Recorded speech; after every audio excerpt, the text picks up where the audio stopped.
All right, good evening. Calling this meeting to order. Jennifer, can we have the roll call, please?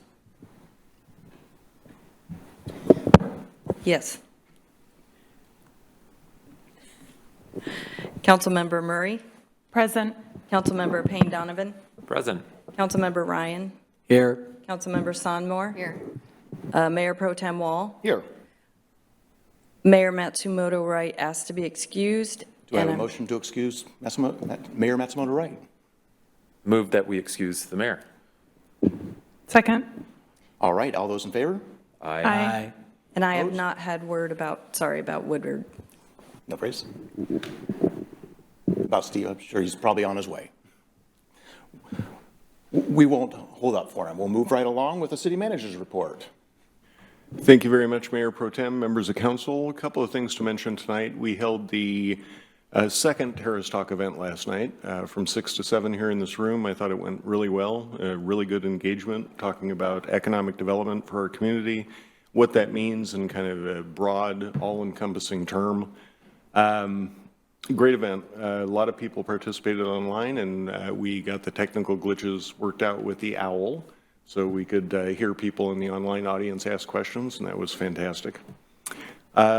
We have a new officer that just got sworn in last week, and that's going really well, and we're happy to see that. We have one open sworn position left, and Chief Cause conducting interviews for that position. Conducted one this week, and we'll have another on Monday. So hopefully soon we'll have a fully staffed sworn police department, which good in and of itself, but will also help with overtime costs. So that's terrific. The new utility billing portal launches on Monday about 10 a.m. and we're really looking forward to that. We've got some really good engagement with the community on that. And we've tried really hard to get the word out that that switch is coming. So we're pretty happy with the communications piece on that. And that new portal should work wonderfully for all the residents and ratepayers in the city. Digital. We are also working on getting council's portraits hung up. Several members of our team went to various city halls to take a look at what they had done and found some really unique ways to hang those up and make sure that your photos are displayed out here in the foyer. And then last thing I wanted to mention, the police self-defense class for women last week had terrific attendance. There were 20 plus attendees there and great feedback and very positive community education. So very happy with that. Happy to answer any questions. Do we have any questions? Councilmember Murray. Thank you, Mayor Pro Tem, and thank you, City Manager. Just a quick question, I guess, for the community, just if you could walk us through. So for the change in portals, how does that impact payers, and what action do they need to take, particularly if they have had auto payments processing currently? So auto payments, the current setup will stop, so they will not be paid. However, we are, because this is, I believe, the second switch in 3 years, we have instituted a grace period for late payments for 90 days, and we expect that to go through March 16th of next year, and we'll continue the communications to help people get signed up for that new portal. And I do think, and the switch really was not only for ease for our finance staff to be able to help people, but was really for the ratepayers and the community members. They were really frustrated, could not go back and look at previous bills and that kind of thing. The new software will solve that issue. Great, thank you. Do they need to, will they lose access then to the current system? If they need to pull anything out of there, then they probably should do that here ASAP? Yeah, that our current system will end on the 20th of this month. Thank you. All right, thank you. Councilmember Sonmore. Yeah, I just have sorry, I want to make sure I don't lose Jennifer's notes here. A follow-up question. We had a citizen come in at our last meeting or a meeting before and give us about 2 pages of code violations. And so I was wondering if we could status those along with those 2 houses. We have one house that's been vacant on 236 that we talk about quite a bit, and the Old Red Onion, I think Sean's been out of there for 8 years. At least. And the other one, I think, is about 16 or 17 or 18 years. And the reason I asked too about the violations is I want to understand if the city has any liability, if they've known for 2 years that somebody consistently parks in front of a fire hydrant, do we have any liability, like if the house burns down and the fire truck can't get there? Is that a liability on the city? I don't believe that it is. I can double check to make sure, but I don't believe that it is. On the code enforcement complaints, we did turn those over to our code enforcement officers, so they have those in hand. Oh, good, so we can get a report out on each one, so because this is something that John's been doing for about 3-4 years, at least, and it would be nice just to have, to understand, and we've all taken drives with him throughout the city, and some are really blatant, and some are, you know, maybe people are having hardships or something like that, that maybe we can look into to see if there's any way of helping. I know in years past, we used to have garbage pickup that would be added onto our cost. And so that would help to see if some of those violations are people who can't afford to have extra pickup, or they may need church help or some volunteer groups to help clean up their yards or something. But when we had the extra pickup for free pickup, whatever you call it, yes, it really helped a lot of our citizens. So maybe next time, our garbage contract, how long does it run for? I think it was just signed last year or the beginning of this year. It was signed, I believe, at the beginning of this year. I believe it's a 10-year term, but I can go back and double check that. I'd just be curious to see in case some of those violations are due to, you know, too much stuff in the yard. Yeah. On the, happy to report, on the Red Onion site, we have contacted the owner of that property. And just today, I learned that the owner has signed a voluntary compliance agreement. So that should be getting cleaned up fairly shortly.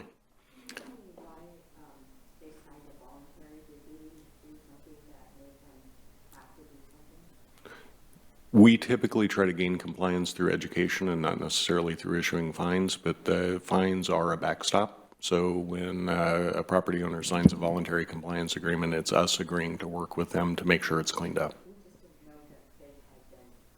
Mike. Can you, please? Yeah. We didn't know that they had been given, that a code enforcement officer had been there, so we didn't know what was going on. That's why I'm asking. So I would be more than happy to include all the code enforcement activities in your Friday update if that's what council would like to see. That would be up to the council. One of my only things is I'm not trying to embarrass anybody for having a code violation. I was just curious about those two. Yeah. And the other ones, it's something that council, if they agree to it, I'm fine with it, but it's nothing I'm wanting to publicize. That's not my intent, is to Sure. And draw attention to somebody who might not be able to have the ability to clean up a code enforcement. So, right, and I didn't want to read off each one of those items at the council meeting or the Red Onion, but it was mentioned, so I wanted to make sure we filled you in on that. The other ones, I would not go through and mention each one of those in a council meeting. We'd be here probably several hours longer than we are typically, but I could include those in the written report that I give you each Friday. I think that would be helpful. I think we're all anxious to see progress as we continue to hear from our citizens about the issue. Yeah. The other piece of that is code enforcement is scheduled for an upcoming council meeting to talk to you about what their activities have been. So That'd be great. Okay, very good. Thank you. Any other questions of the city manager? Hearing none, we'll move on, and Laura Reed will give us an update on the review the ordinance for the tree code amendment. Laura, take it away. Okay,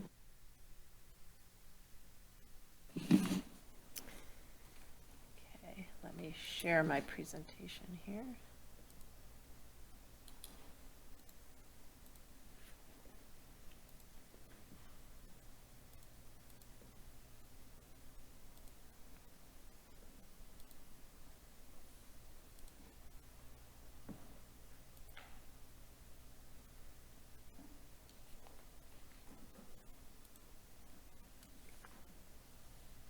Okay, great.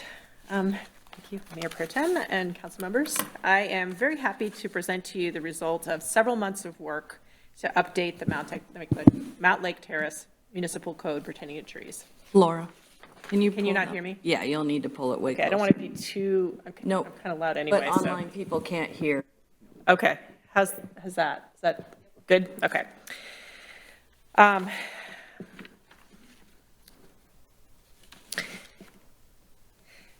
So what I want to talk to you about tonight will be the content, some key information, the process that was used to develop the draft code, comparison with other cities, specifics about the code updates, an example. And I want to share the comments that I've received already.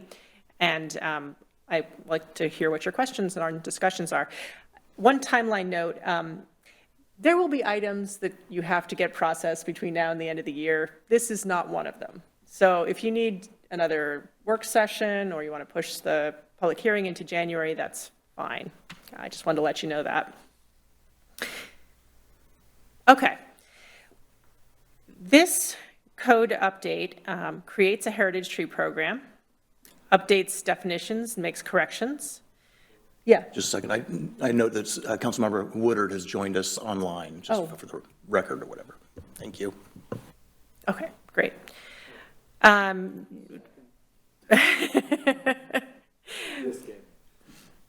It addresses new minimum tree retention standards, increases tree protections, increases tree replacement requirements, establishes a tree replacement fee in lieu, sets up a tree fund, and covers violations, enforcements, and penalties.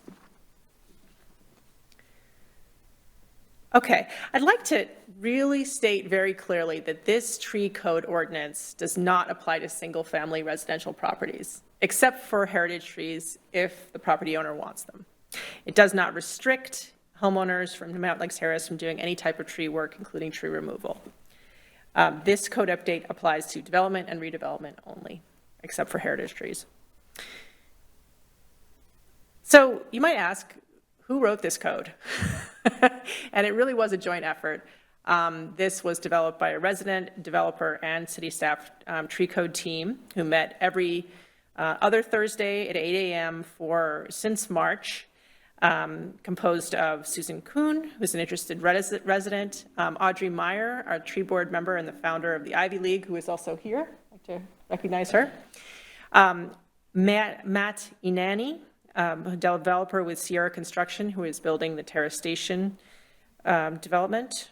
Tim Seed, our city stormwater intern, myself, and also we received technical assistance from local experts such as urban foresters, planners, and arborists. I'd just like to say this is a really great team, and it's actually been a highlight of my year to work with them. They were very thoughtful, they were very hardworking and open to new ideas, and they were very considerate of the impact that their changes might have on the development community and on the city itself. They really worked hard on this, and so I'm happy to have it come to this point in the process. I asked the tree code team what they wanted me to convey to you about this process, and what they told me was that they understand that Mountlake Terrace is developing rapidly. And, you know, new development brings good things, right? Sidewalks, modern housing, helps with the housing crisis that we have right now. But because Mountlake Terrace is developing rapidly, decisions need to be made now in order to have trees in the future of Mountlake Terrace and to replace the trees that have been lost. And since the tree code has not been substantially updated for 28 years, we have fallen behind our neighbors, and this allows us to catch up. Okay, now I've gotten lost in my slides. Okay. I think the first step is when you're doing any kind of code update is to look at what other codes in your surrounding neighborhoods are. There's no need to reinvent the wheel. There's a lot of good code that's been written out there. We can learn from that. We looked at, this is just a few of the things that we looked at for our neighbors. We compared what we have to Linwood, Edmonds, Shoreline, Lake Forest Park, Briar, and Kirkland Now, Kirkland's kind of an outlier, but they had just redone their tree code, and so we thought we could pick up some really up-to-date tips from what they did. So as you can see, there's kind of a mix across the board as to whether people have heritage tree programs. Linwood, Shoreline, Lake Forest Park, and Kirkland do, but not Edmonds or Briar. Minimum tree retention is definitely something that is, is treated differently in different municipalities, but most of the time people have something in their code. We are, to my knowledge, the only city which does not have fee in lieu or tree fund in this area, but there are there's language about violations, penalties, and for unauthorized tree removal across the board. Ours is not specifically written for trees, it's more of a land use violation thing. We wanted to make sure that we were representing what people want in the community. And so one of the tasks that the team took on was to do a tree survey and talk to people, get the word out that we had an online survey of 6 questions that we wanted to hear from people about what they thought. 191 residents took this survey, which is huge. And even more surprising was that 36% of those people provided comments, which is very high for this kind of thing. I took some representative comments, which are on the screen, but I'm not going to go ahead and read. But I thought these were representative of the comments that we received. 71% of the respondents had been a resident in Mountlake Terrace for over 5 years, and 37% have lived here for more than 15 years. There was strong agreement with the statement that trees are important to the character of Mountlake Terrace, and a clear preference for more street trees.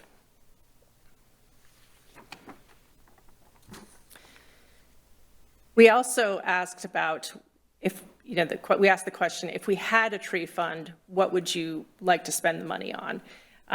The most popular one was more street trees, but the purchase of wooded areas for open space or parks was also popular, along with more tree maintenance and renewal of hazard trees. And you can see there that tree vouchers and arborist consultations and education and outreach were, also popular, but not as much. I think, there was sort of a tenor of people being concerned about the amount of tree loss in the city and wanting to do something about it from the survey. So this is how we went about developing the draft code. We did a lot of research. We talked with experts from local surrounding cities. We talked about the implications. And in the back of our minds, we're always thinking about what do residents want and what do our neighboring cities do? So how can we learn from them? There was extensive community outreach.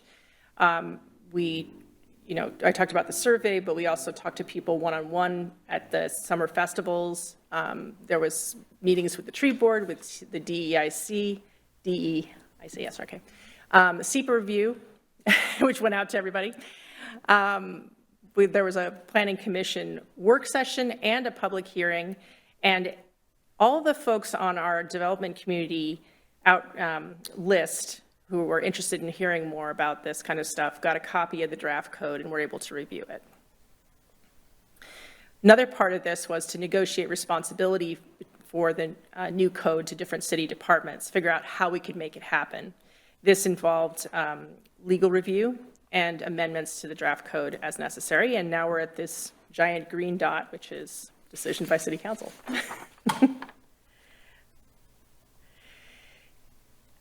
In order to make something that's in code into something that's in reality, you have to have an implementation process. So this is an example for the Heritage Tree program, how we would go about making this happen in the city and who would be responsible for what. This is an example of the process that we had to develop for all the other different parts of the code. So the first section of code that I wanted to talk to you about was the establishment of a heritage tree program. This identifies a heritage tree criteria in that a tree must be healthy, larger than 36 inches in diameter, and have a distinctive age, shape, size, or local historical significance. That said, it's sort of in the eye of the beholder as to what makes a heritage tree. On private property, only the property owner can nominate a heritage tree, but on public property, anyone can nominate a heritage tree. This tree is, in fact, a tree, the sequoia that's over there somewhere.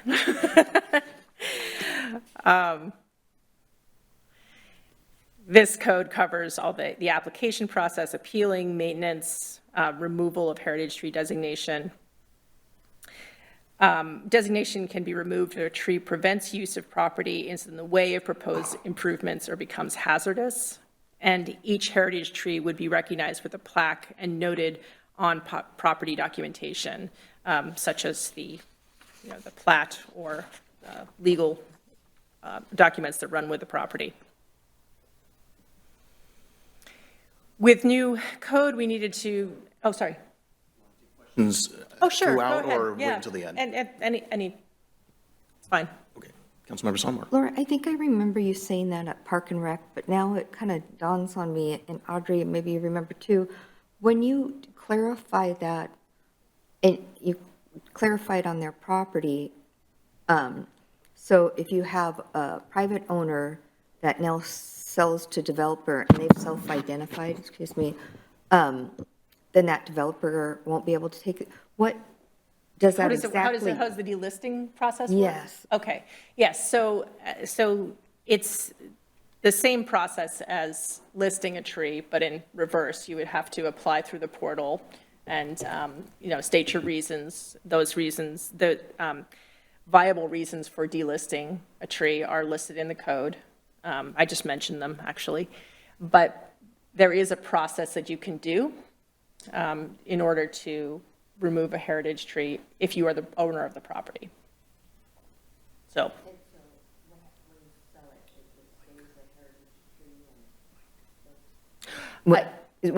I think. Yes. I was thinking. Yes. It's not on runs their with the deed, property. but it goes It's on with the the deed. property. Yeah, it Okay, would be on the yes. deed or any other kind of legal document that runs with the property. I think we need to, sort of clarify that as like a finer detail, but yes. So it's known when you sell the property that you have a heritage tree. Yeah. Okay. Okay, so these are some of the things we decided really needed much better definitions. Who is a qualified arborist? What is a tree protection zone? What constitutes a viable tree? We also got rid of this term significant vegetation, which is outdated. This is really about trees, not about vegetation.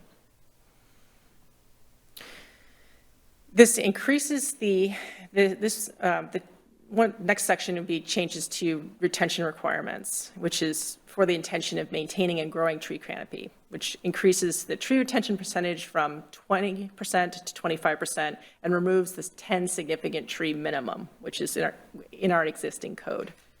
There are exemptions for special situations such as restoration projects and also for frontage improvements. If a developer decides to provide higher levels of tree protection to protect more trees than are necessary, there are incentives that are built into the code for that, having to do with setback leniency and also some relief from stormwater capital facilities charges. The priority that we've established is tree retention, then tree replacement, then tree fee in lieu. But if the site does not support full tree retention and or tree replacement, tree fee in lieu is allowed. You might ask, what is tree fee in lieu? It's not a commonly known term.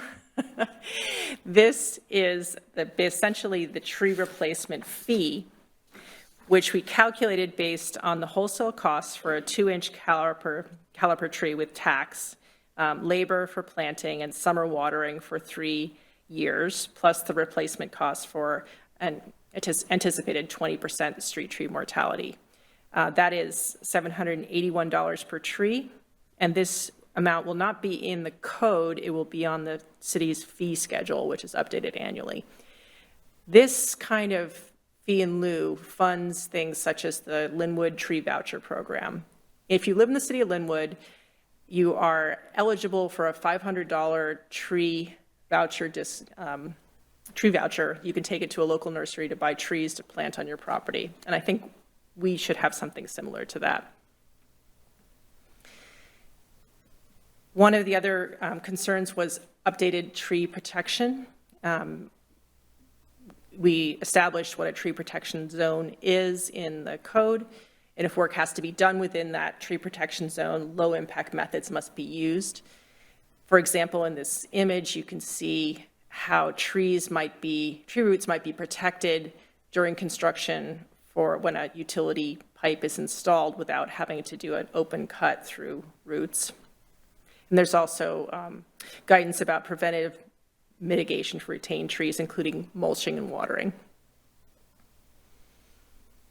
So replacement of significant trees, which provides trees for the future, is required based on the size of significant viable trees removed. So the larger the tree, the more replacement trees are required. These replacement trees are in addition to permit-required landscaping. So when you have a development in the city, you are required to do a certain amount of landscaping, and that's already in our code. This would be in addition to that. The tree fund would be a new source of funding for trees in the city. It would be funded by fee in lieu, fines from illegal tree clearing, donations, grants, or other monies as allocated by City Council. And it would pay for a selection of things which are typical for a tree fund to pay for among our neighboring cities, such as free tree vouchers, arborist services, more trees, including trees on street trees and trees in parks, acquiring wooded areas for parks and open space, and of course, education and outreach on tree benefits. City staff would manage the fund, and oversight would be provided by the tree board. Payne Donovan. Thank you, Mayor Pro Tem. Laura, I had a question about sort of fines or penalties. I saw $1,000, I think, in the code amendment, saw $1,000 maximum fine here. I'm wondering how that applies to, or maybe you can clarify. Yes. And then sort of what the spread is across sort of neighboring cities or similar cities. Sure. Let me jump ahead to that. There are three situations under which a violation would occur. This is for trees that were removed before a tree retention plan was approved during development. These would be trees that were shown to be retained on a plan and were removed anyway, or for heritage trees. The fine is $1,500 per inch of diameter of tree removed, which is, you might think quite a lot, but if you think about the cost of an additional unit and the value of that additional unit, it really pales in comparison. So we wanted to, show that this was a serious violation. I do have my very large spreadsheet that is about kind of what other places do as far as violations. It really varies. Ours is similar to, what we're proposing here is similar to what's done in Sammamish and Burien.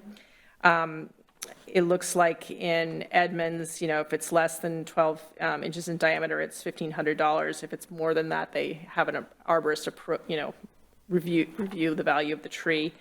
So it really varies how this is enforced, but this is what the logic that we use to try to develop this. Sure. Okay, let me jump back here. Okay. The last section, I've gone over a little bit how the cost is based on the number of replacement trees, and this is only for trees that cannot be retained or replaced on site. There is also, a provision for affordable housing. Affordable housing must follow all the tree retention and tree replacement requirements, but is exempt from paying fee in lieu. And our intent in that is to lower barriers to building affordable housing in Mountlake Terrace. We're not saying that people who live in affordable housing don't deserve trees. They definitely do. This is just to make it easier to build. And we've gone over this. Does anybody have any questions so far, or, no? Okay. In talking to people about this tree code amendment, it really became clear that not a lot of, folks don't have a lot of experience with the development review process, and why would they? Unless you're a developer coming in or somebody who's reviewing it, such as myself, you wouldn't know.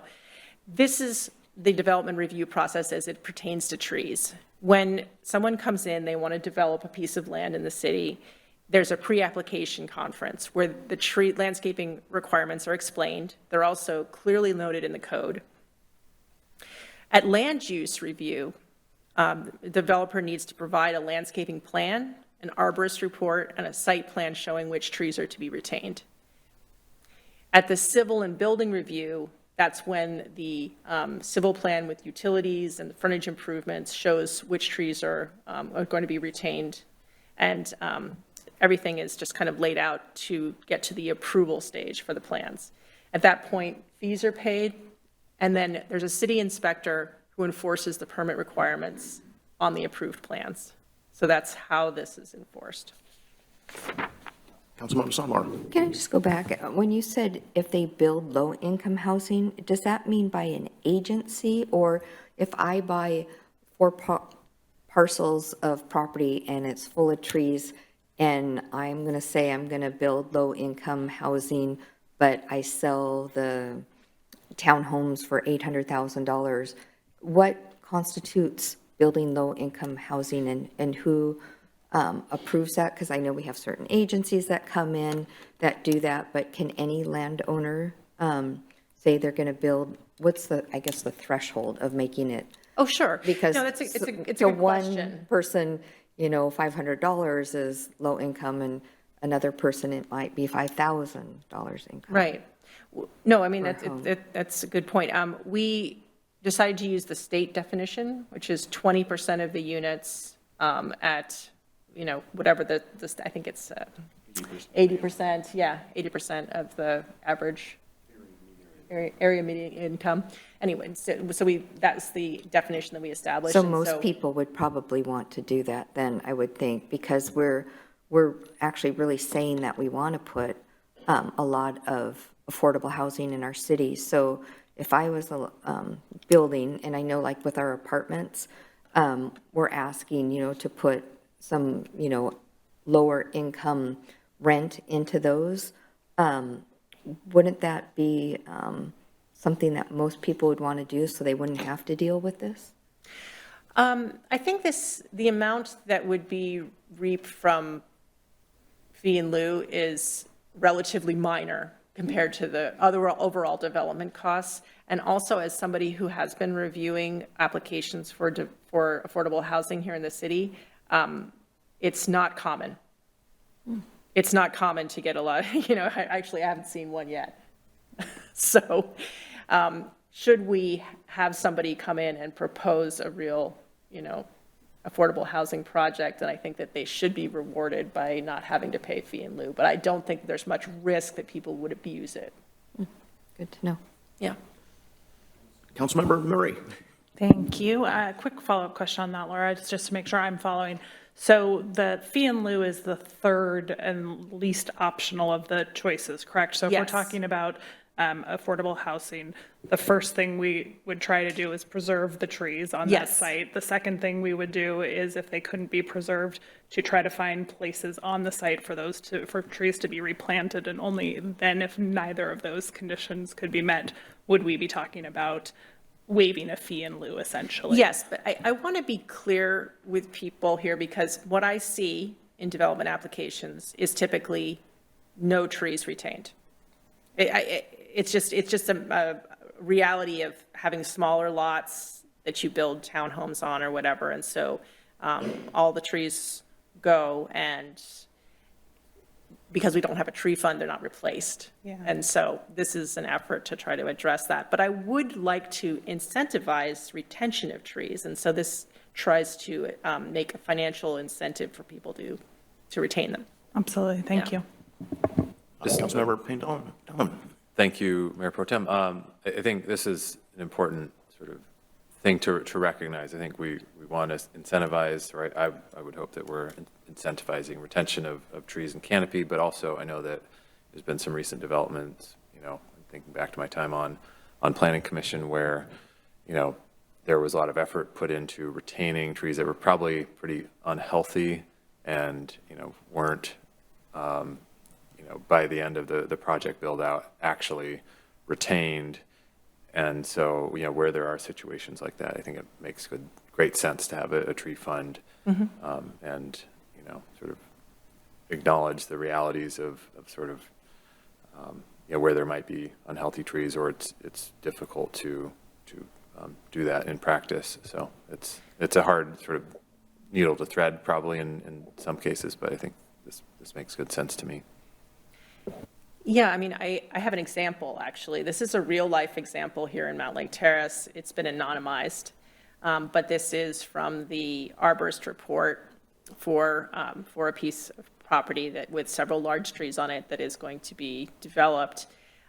There are 11 trees on this piece of property, and the red ones are the ones, or the orange ones are the ones that would be considered viable trees. But you can see that several of these trees are overgrown, trees that are overgrown in the frontage and have gotten up into all of the overhead wires. Some of the trees are not healthy. Some of the trees are invasive species. So I tried to break it down in this way, and it's a little bit different than what you're seeing because I realized there was I had an error that I needed to fix. But you start with 11 trees. 4 of those trees are in the required frontage. So the developer is required to dedicate that frontage to the city. Those trees you try to retain them, but you may not be able to because of all the utility and sidewalk that's going to need to be added in those locations. After you look at that, you look at which trees are not viable. The trees that are in poor health are also removed because you're not going to be replacing those. And then there's one tree that's a prohibited species tree. It's a holly. That's not going to, you don't want any more of those. We've already spent a lot of time removing them in Veterans Park. So this was a calculation that says we have 4 significant viable trees. Out of this, we're going to have 14 replacement trees. And I also wanted to note that the city will contract with a qualified arborist to review development arborist reports, go out to the site, make sure that everything is as it should be, Is this on 44th? It's supposed to be anonymous. Sorry. I just recognized. You're pretty good, though. And those trees are just gorgeous the way they hang over. Yeah. And so when you said that, it dawned on me because I drive by it all the time. And so can I talk about it? Okay. Oh, that trees that are right along the roadway there, they would all be coming down? Most likely because they are already, too close to the road. But I guess what I don't understand about that one is PUD always comes in and trims those trees. Why didn't they trim those? And that property's been vacant for a while, and they've just grown and grown and grown. And I just always wondered, why hasn't PUD come in and cut those back? And then maybe they would have been more viable to save because it really helps that property look really pretty, so. Yeah, definitely. Okay, so here's the calculation, and the way this would work is that developers can choose to retain the trees, replace the trees, and/or pay fee in lieu, or a combination. So for this site, if they retained one tree, that would cover them. But if they replace all the significant trees on site, they could add 14 trees above and beyond regular landscaping requirements. I think most people would agree that that's probably infeasible. That's a lot of extra trees, considering that there's going to be trees required as frontage improvements as well, depending on the zoning. Then if the trees were all replaced via fee in lieu, that would mean that this $10,934 goes to the tree fund, which can help pay for more trees in another part of the city. Any questions on this? Okay. I'd like to just share with you the comments that were received on the draft code. We received both written and verbal comments during the Planning Commission process. The first comment was that Snohomish PUD wanted utilities easements on private property also included as part of the frontage improvement exemption, but once I clarified that tree fee in lieu was allowed, they withdrew the comment. Master Builders Association and the Clear Association oppose critical root zone language, which is no longer in the code, but I'm going to talk about what it is, because in their words, it creates conflict between neighbors and has the potential to torpedo legitimate development and is in the public interest. This is how I think it's easiest to describe critical root zone by showing drip line protection, which is what we currently have in the code, versus critical root zone, which is for every 1 inch in diameter of the tree, you have 1 foot of horizontal distance from the tree trunk. So a 24-inch diameter tree has a critical root radius of 24 feet. But the actual extent of root growth is probably beyond that of the critical root zone. This was considered, but we did run into quite a bit of problems with it, because an early parks case indicated that we may have to remove more trees than we wanted to, because we couldn't protect the critical root zones. In a lot of cases, there's lots of mature trees very close to buildings in parks in the city. There also was no clear permitting path established when critical root zone was impacted, and we also found that if we were going to protect off-site trees, then that might make it extremely difficult to develop in this very dense city. So it's not as if we will never revisit this, but we decided to remove it from the code at this point. Any questions on that? Councilmember Payne Donovan. Thank you, Mayor Pro Tem.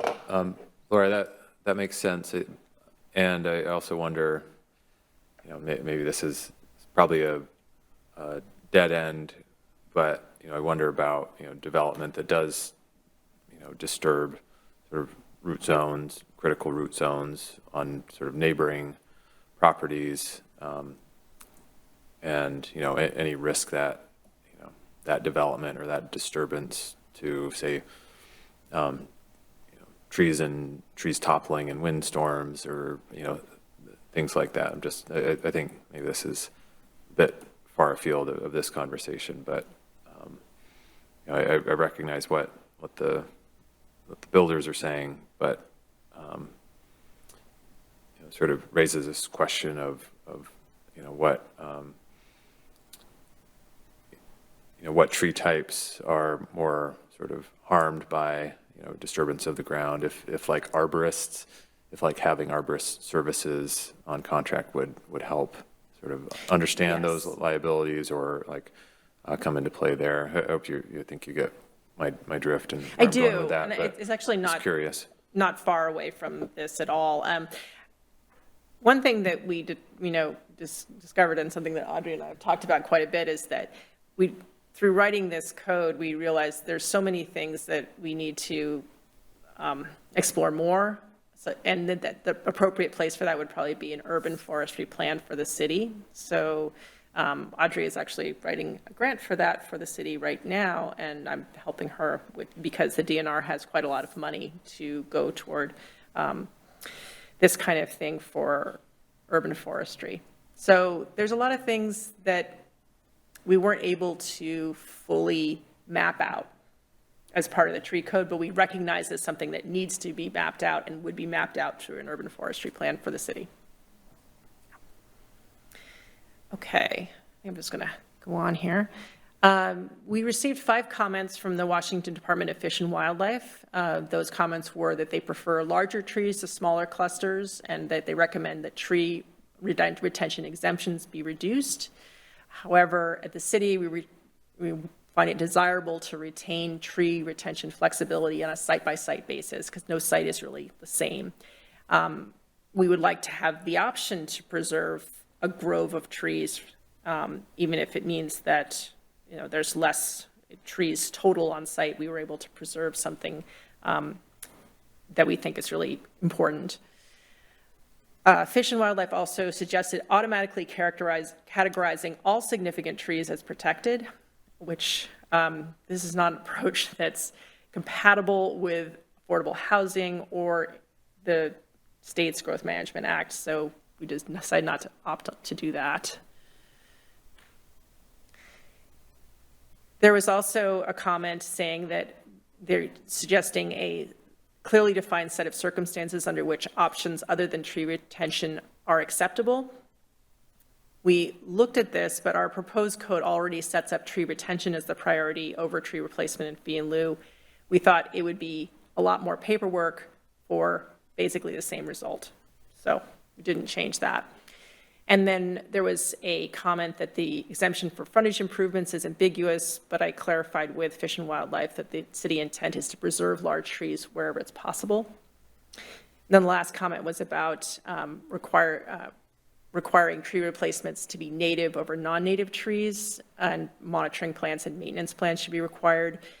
This is good because we have we have a current tree list that is a recommended list of trees for the city that's on the city website, and several of these trees are native trees. Also, monitoring and maintenance is covered under existing bond requirements for development.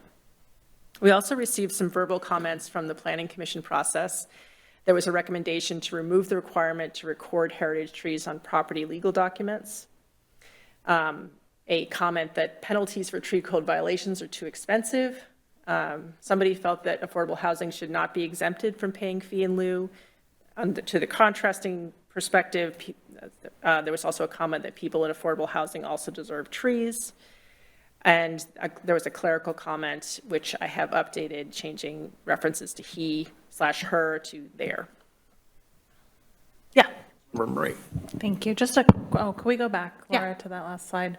I guess I'm just curious when we talk about intent, just because I've often been part of organizations where like current intent is one thing, and then over time, people change, So I guess just in looking at the one where, there was concerns about the ambiguity and the frontage improvements, I guess how are we like making sure that our intent is something that like we know now and like everyone knows now, and also as we look forward into the future, that's something that we have clarity around. To preserve. Yeah, exactly. Trees. Yeah. That's a good point. I mean, that maybe there's some way to kind of clarify that a little bit in the code to sort of say, this is what we want to do. The problem is every site's a little different, and sometimes you can't squeeze the sidewalk and the landscaping and the existing trees. So, No, yeah. absolutely. Yeah, I know it gets tricky to, both, I think, make sure there's flexibility, but make sure that intent is in there. So I appreciate all of the thoughtfulness. And I guess I would just say I support that intent and would love to make sure that that is something that is not lost in translation at some point. No, that's good. I'm making a little note that maybe that's something that can, include it as well in the purpose statement. That's good. Okay, this is pretty much the end of my presentation. I would like to hear whether you feel as though we could move ahead to the public hearing on December 21st, or if you would prefer that we, meet again about this. I'm just not sure. What's your preference? Councilmember Sommer. Well, Lori, and thank you. I don't want to be Captain Obvious here, but I always want, when I say thank you, I sincerely mean it. And I really want to thank Susan, who's absolutely a gem, and then Audrey, who is a gem, and applying for a grant for us. I'm just absolutely beyond excited about that. And I fully support I want to make sure I'm quoting it right, the urban forestry plan. I crossing my fingers so we get that grant. And also to Matt and to Tim, all the hard work that's gone into this. I sincerely appreciate it all. I know the Park and Rec is going to be thrilled to pieces over this because they've already seen a rough draft of part of this when you came in before. But I'm all for moving forward, because if we move forward and we decide we want to add more later, but it's been a long time coming, and I think it's time to move with it. Unless the only thing I would ask is if Audrey or Susan had any comments they thought that maybe needed more looking into, but other than that, I'd be all for moving forward on it. Did you want to comment on anything, Audrey, or? I would like to see it move forward as soon as possible. I agree. Mike, Would you come up here? I'll move all my papers out of the way. Here you go. I would like to see it move forward as soon as possible. I also agree with some of the sentiments expressed that there is more to be done, that this doesn't cover everything that we need to do for our urban forest. But the urban forest management plan will address a lot of that, and yeah, so. very good. Thank you. Thank you. Any other thoughts, comments? Any, Councilmember Ryan? Thank you, Mayor Pro Tem. I like the idea that it does not restrict homeowners in Mountlake Terrace from any tree, type of tree work or including tree removal. As I know we have lots of trees around that are lifting up people's foundations of their houses. And that's really good there because I had that. And also my neighbors right now, I have 3 people with trees, and they have a sewer, have to redo their sewer line. And then occasionally you do get some trees that have funguses. I had a real nice western red cedar, looked healthy, had an internal fungus. A lot of people don't know about it, but anyway. But I had to get rid of it. So there's those kind of situations. So I really like that part of this code. Thank you. Great. Very good. Thank you. Councilmember Murray. Thank you, and thank you, Laura, for the presentation, and to everybody involved for all of the work. I think it makes it at least easy for me. I think there was a very thoughtful and thorough process. I think you did a really good job of walking us through it in a way that I feel really comfortable around, and just really applaud you for all of the time spent, all of the stakeholder engagement. I think it has gotten to a place where the proposal before us is something I don't feel like I need additional conversation around, and would love to move forward with the public hearing and see what our community thinks. Yeah, good to hear. Great. Do we have general consensus then on moving forward? Sounds like we're good to go. All right. Great. Any excellent. final comments? Otherwise, we'll see you, I guess, next week. Well, actually, I'm on next on the agenda. I have one more item. Well, So I'm not we'll see this next week. Okay, yeah, this next week. All right, yes. very good. All right, so moving on to the next agenda item. Laura, take it away with the, Okay, this is. my eyes on, sorry. Just, The review renewals for on-call specialized engineering services. There it is. yes, this is. Oh, Jesse is online? Okay. But I'm still doing the presentation. Okay, great. This is, essentially, these are a series of 4 on-call contracts with the city that allow, city staff to complete projects and respond to unforeseen engineering needs. Sometimes you just need a little bit of survey or geotechnical work, and this is a way for us to get this in a very efficient way and a cost-effective way. So what we're requesting is to extend these contracts through 2024 without any additional spending authority. We haven't spent for most of these contracts, we haven't spent all of it, and we would like to continue to work with these firms. Anybody have any questions? Councilmember Sonmar?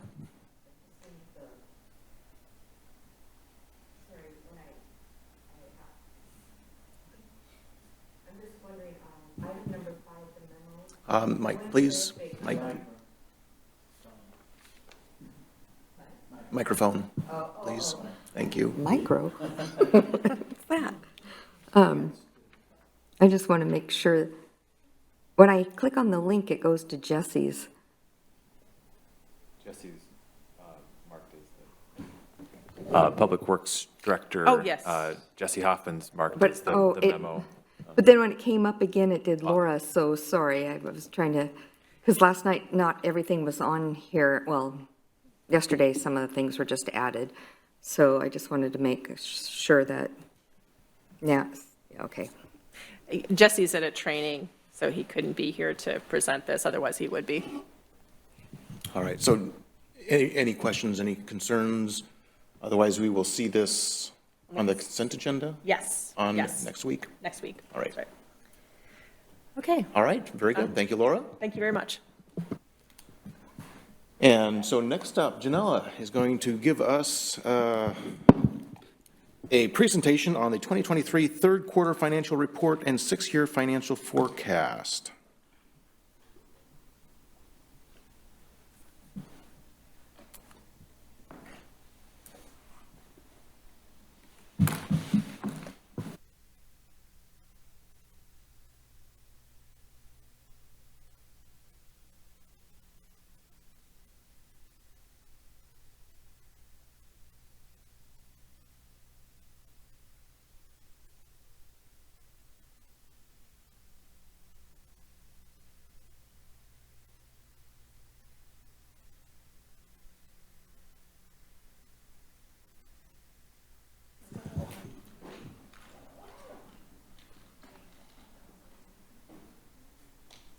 All right, Janella.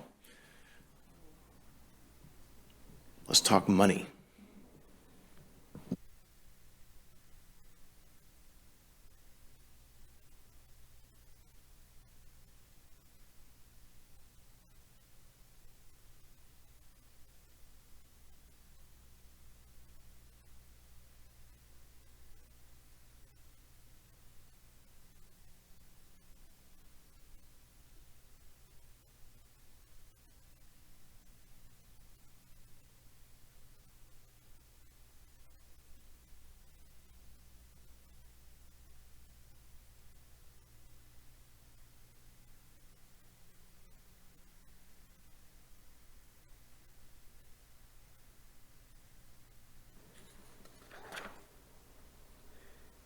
Thank you, Mayor Pro Tem, Council, and community for the opportunity to present the third quarter financial report.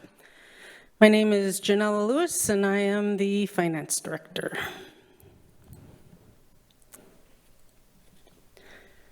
The purpose of this presentation is to review the city's finances for the third quarter of the year. This goes along with the City Council's goals for the budget, including plan, finance, develop, and maintain quality services, infrastructure, and amenities. Review city finances regularly to ensure fiscal responsibility, and develop and implement plans to ensure long-term funding and maintenance of public infrastructure. This presentation is to show the revenues and expenditures for the third quarter of the year. There's usually a time lag of about 2 to 3 months following the prior year or the prior month to close the books and get them ready for the state auditor office. The next quarterly reports are usually 2 months after the end of the quarter because sales tax has a 2-month lag. This is an overview of the major city funds. We've got the general fund, the recreation fund, street operating fund, enterprise funds, which consists of the water fund, the wastewater, and stormwater fund. And the capital funds, which is real estate excise tax fund, street construction fund, and there's also a capital improvement fund, but that's not one of the major funds. The general fund, it pays for city council, community and economic development, parks and property management, city manager, contracted fire services, which will go away in 2024, police, finance, human resources, IT, municipal court, which is in-house and contracted. Here's a very long list. It's as summarized in my notes, but very long, of the majority of the general fund revenues. In your packet is a more detailed report that shows the budget and actual revenues received in the general fund from the years 2019 through the third quarter 2023. It's not a true comparison because it's the full year of 2019 through 2022 with the third quarter of 2023. Just wanted to make that clear.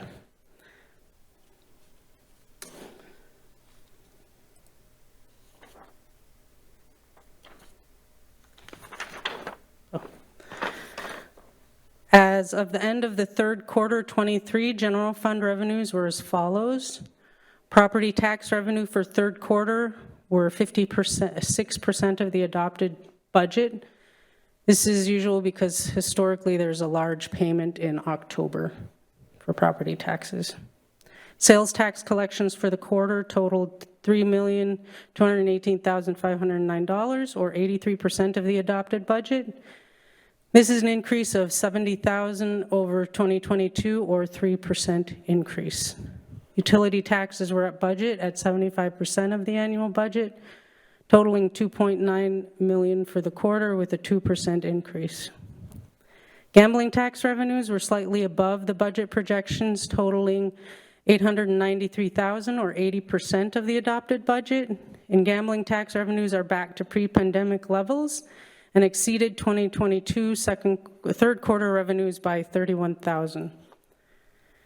Admission tax revenues are up to $59,000 compared to the 2022 third quarter actuals of $46,000, with a 28% increase. A lot of people going to movies. Development fees totaled $1.3 million, or 53% of the annual budget. Development fees revenues are lower than projected in 23, but they were also lower in 2022 and 2021. State shared and intergovernmental revenues were 94% of the adopted budget, and appear to be on track to meet budget projections by the end of the year. Fines and forfeitures were below projections at 68% of the adopted budget, but not as low as 2022, which was at 25% of the budget.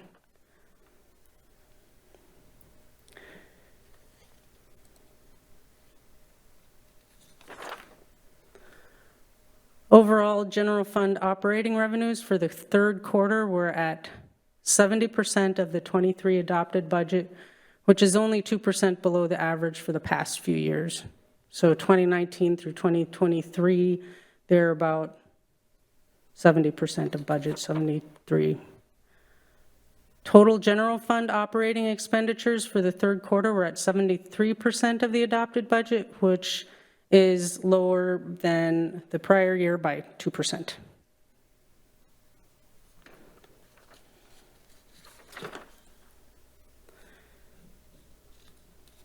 The Recreation Fund covers the revenues and expenditures of the city's recreation services, including aquatics, athletics, fitness, youth, and general recreation programs.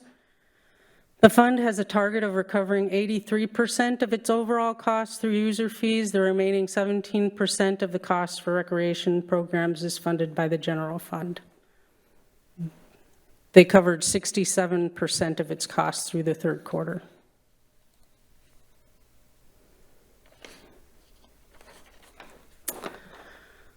The Recreation Fund operating revenues for the quarter totaled 74% of the adopted 23 budget. Revenues from aquatics programs are at 40% of budget. Athletic fitness program revenues are at 86% of the budget as of the end of the third quarter. Youth program revenues are at 96% of the budget. Total recreation operating expenditures at the end of the third quarter of 23 were at 74% of the adopted 23 budget.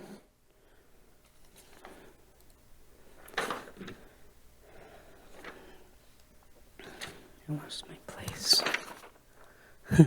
The street operating fund, it's the streets divisions maintain more than 60 miles of city streets, 500 city-owned streetlights, 15 signalized intersections, 3,300 signs, 70 miles of sidewalk, numerous crosswalks and pavement markings, vegetation for greater than 19 miles of planting strips, and unimproved right-of-ways.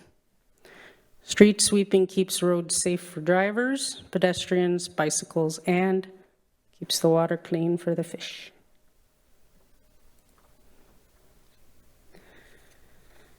The street operating fund expenditures through third quarter represent 51% of the total 23 budget.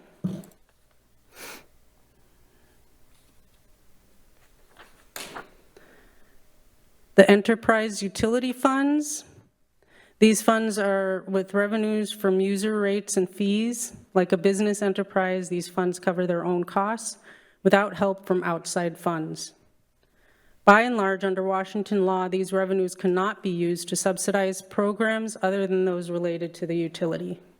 The rates in each fund are made up of three components: a portion to cover maintenance and operations, a portion to cover debt or on funds borrowed in the past to make repairs and upgrades, and finally a portion towards reserves for replacing and upgrading the system in the future.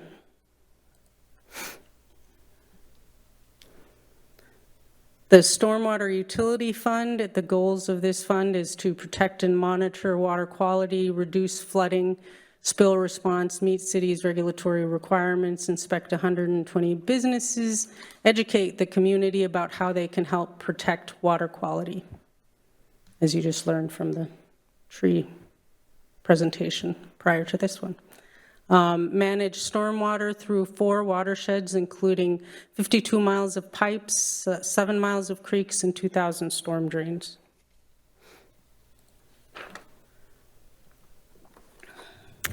Most revenue in the Stormwater Utility Fund is based on a flat rate and is therefore steady throughout the year.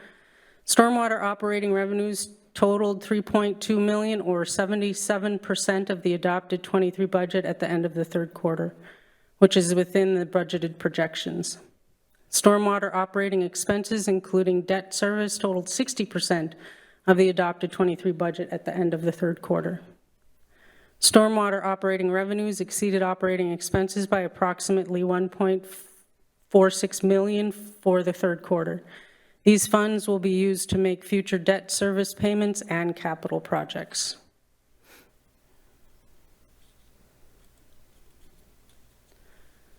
These are the Stormwater Utility Fund revenue and expenditure trends for 2019 through 2023.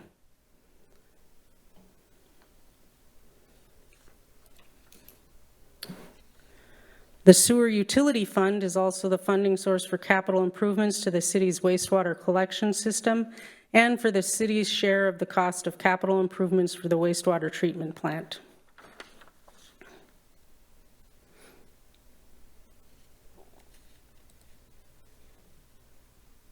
As of the end of the third quarter, total sewer operating revenues were at 68% of the adopted budget. Sewer operating expenses, including debt service, totaled 69% of the adopted 23 budget at the end of the third quarter. Sewer operating revenues exceeded operating expenses by approximately $1 million. These funds will be used to make future debt service payments and capital projects.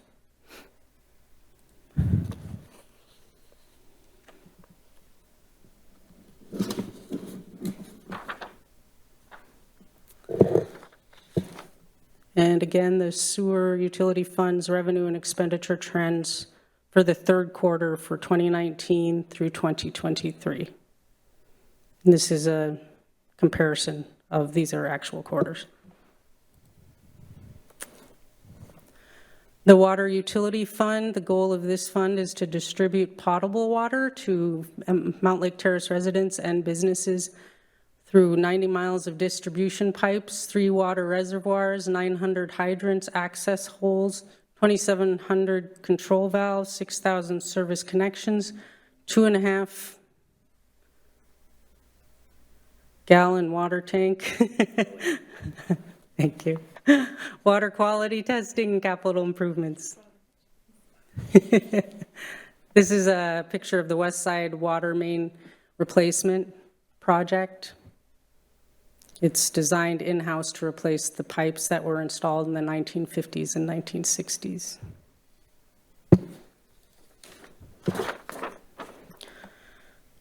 Operating revenues in the Water Utility Fund are at 68% of the adopted 23 budget as of the end of the third quarter. Operating expenses, including debt service, total 53% of the adopted 23 budget at the end of the second quarter. Water operating revenues are under operating expenses by 1.2 million for the third quarter. These funds will be used to pay for future debt service payments and capital improvements. And another comparison of the by quarter for 2019 through 2023. Steady increase.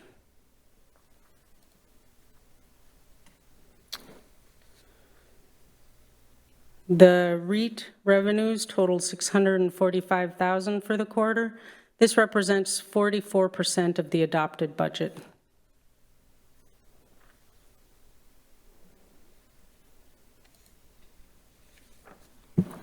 The Street Construction Fund covers capital construction projects to provide, preserve, improve street, pedestrian, bicycle, and traffic control facilities. The ongoing revenue sources for this fund are a portion of the city's allocation of the motor vehicle fuel tax, traffic impact fees, and interest that accrues on funds in the account. Additional funding is provided by state and federal grants and appropriations, loan proceeds, interagency financial participation, and real estate excise tax revenue. License tab fees that were initially received by the Transportation Benefit District are now receipted directly into the Street Construction Fund and used to pay for Main Street design and construction costs. Because these funds are restricted by law to be used only for street construction and not street maintenance, they are kept in a fund that is separate from other funds, the Street Construction Fund. We have a street operating fund and a street construction fund.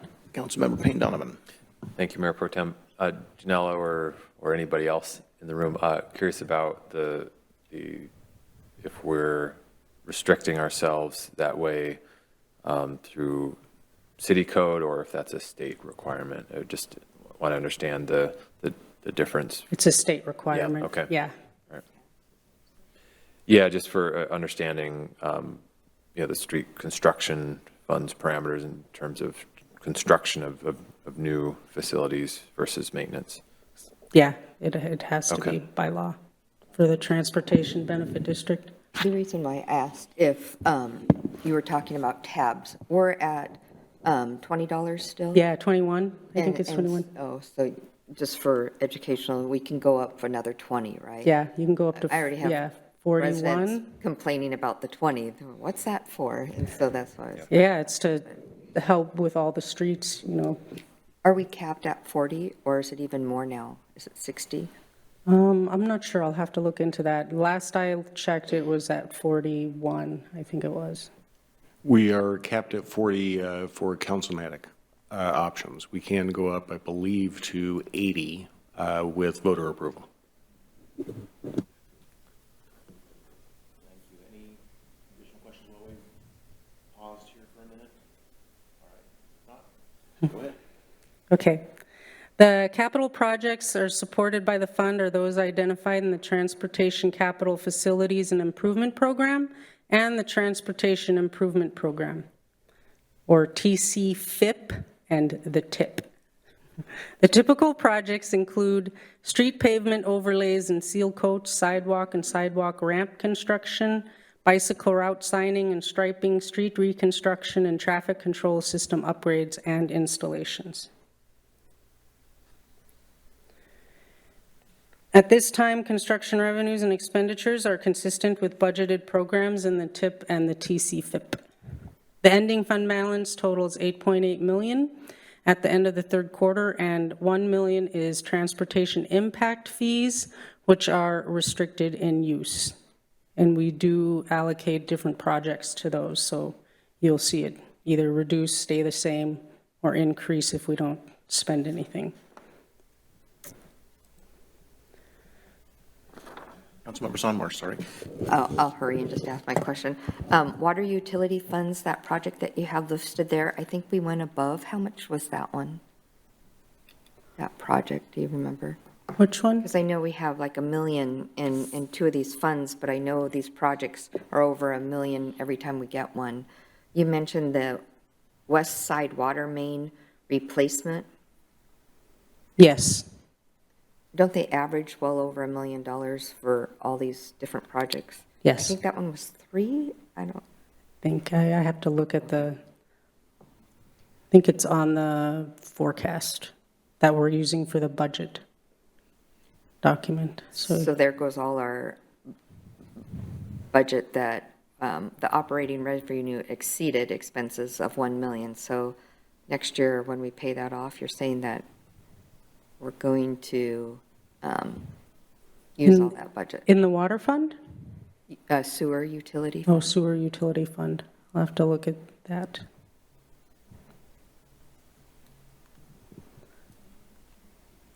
Any additional questions? If not, looks like you're just about to conclude. Yes. Feel free. Okay. So the city's third quarter finances highlight the council's adherence to financial policies. The next and final quarterly update for 23 is planned for, I'm going to say April 2024, because this gives us time to close the year for the 2023 financial statements. There's a lot of accrual entries and, all of that. All right. Thank you very much. Any additional questions on the financial report, third quarter report, where we're at? Councilmember Woodard. Thank you, Mayor Pro Tem. And for those of you wondering, no, I am in person. That stated, just minor detail. On slide 11, I noticed the legend was missing. I just would say for prosperity's sake and someone coming to it later, should probably add it. Nope, it should be 11. Slide 11. For the recreation fund. Did it just pop up? Yeah. Yeah, recreation fund. Sure, we can add that. Good catch. Thank you. Yeah, and then on slide 15, if you don't mind going to that one real quick. It's got the drain, that one. Someone needs to adopt that drain. Just want to put that out there. Horrible. Get there now. Looks pretty full, doesn't it? That's it. Thank you for your wonderful report and making very complex numbers seem very easy to understand. So I hope that our residents feel the same way. They should watch your presentations if they don't. Thank you. Great. Thank you, Councilmember Woodard. Any other questions? I note that it says six-year financial forecast. Is that? Because I included it on the budget amendment, we can look at it there. Okay, so we're going to look at that next section. Yeah. Very good. All right, so if no other questions or comments on the financial report, then we will move right into the ordinance for the 2023-24 biennial budget amendment. Janella. All right. Pull that up.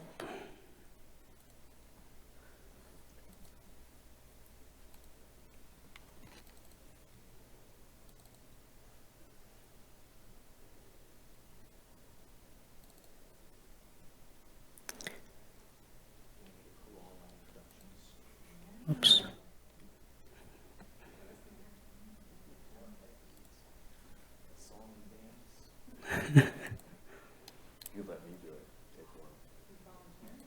Councilmember Payne Donovan, please.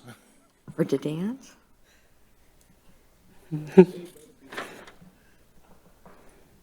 Thank you, Mayor Pro Tem, Council, and Community. Today, we will go over the 2023-24 biennial budget amendment being presented today for public hearing on the 21st.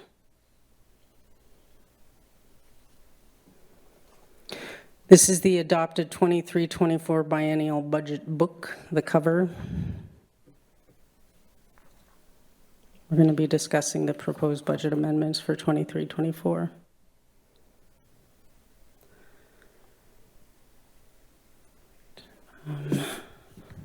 Sorry.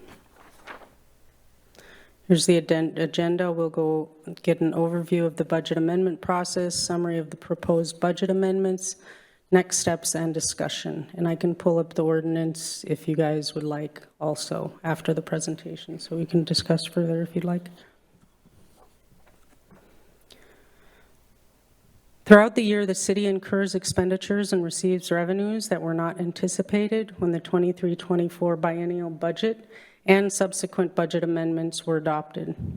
Although the City Council is aware of most of these items and has in most circumstances already approved the specific revenues or expenditures, a final budget amendment is necessary to account for the differences. These changes include new revenues, adjusted revenues, new proposed expenses, as well as adjustments to the beginning fund balance, interfund transfers, and the timing of certain capital improvement projects.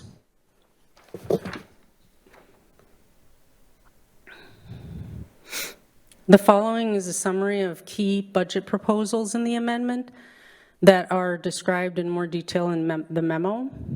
I have also adjusted the beginning fund balance of all of the funds to reflect the true fund balance at the beginning of the biennium from 22 to 23. With the change in expenditures, we also updated the interfund reimbursement from the Utility and Internal Service Fleet Fund. We also increased the transfer from the general fund to the recreation fund to cover their operating expenditures. There will be a long-range financial sustainability task force in 2024 that will look at the revenues and expenditures of the city to make sure that we keep with the council goals of review city finances regularly to ensure fiscal responsibility.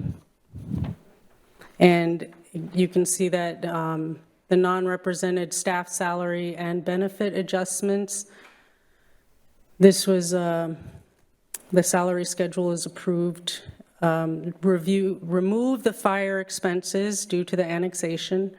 Remove the fire water tax that's coming from the water fund. I also removed the expenditures in the water fund for that same amount. Add fire inspection staff. We're converting a vacant FTE for this position. So you can see 76,000 less in 2023, and then 25,509, it's a net. We are also asking to supplement the Employee Appreciation and Wellness Program, so the Employee Appreciation Breakfast that went on this morning. Supplement Human Resources legal budget for anticipating projects in 24. There was an increase to the WCIA insurance pool premium of $297,967. So it went from like 900,000 to over $1 million. Supplement the LTAC grant funding amount.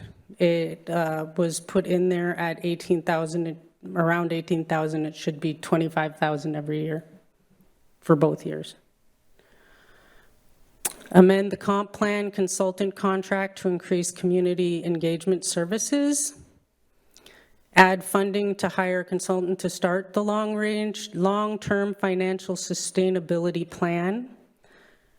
Increase the budget for 2024 to purchase vehicles. Add funding to a potential grant match to install 8 electric vehicle charging stations to support fleet and public use at 3 city properties. So that would be at the Pavilion, City Hall, and Operations.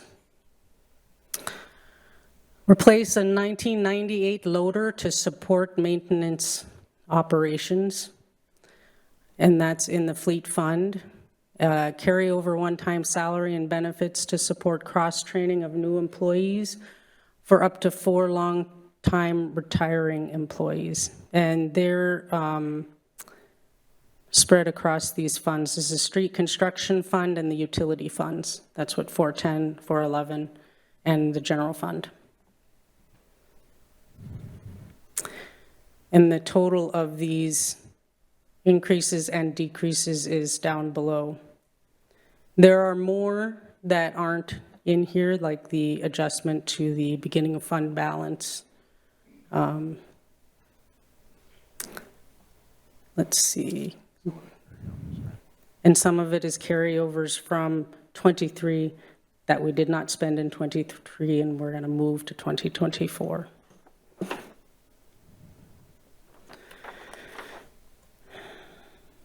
The following is a summary of the key budget proposals in the amendment that are described in more detail in the memo again. These are the changes to the revenues. So we need to reduce the general property tax, the EMS, and that's that roughly 1.7 million that we reduced it by, the EMS property tax, which is going to go away, and the fire protection service revenue. And we have a grant for verdant swim lessons. And ARPA is a match for that program.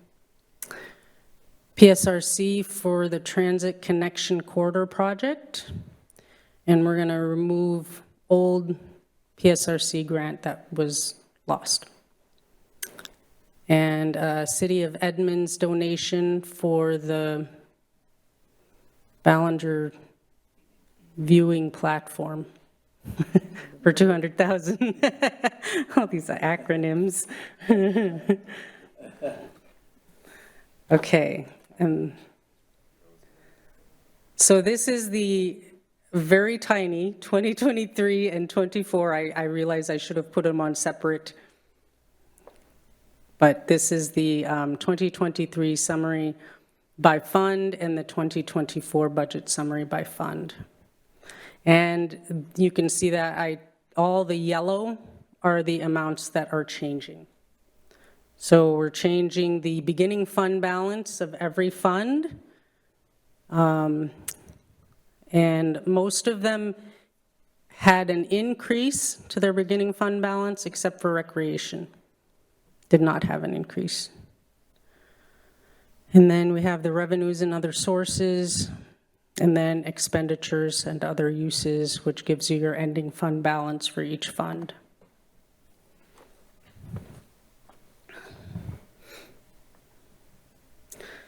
The next steps in this is staff seeks council approval of the ordinance to approve the 23-24 budget amendments at the December 21st council meeting. And it will be a public hearing.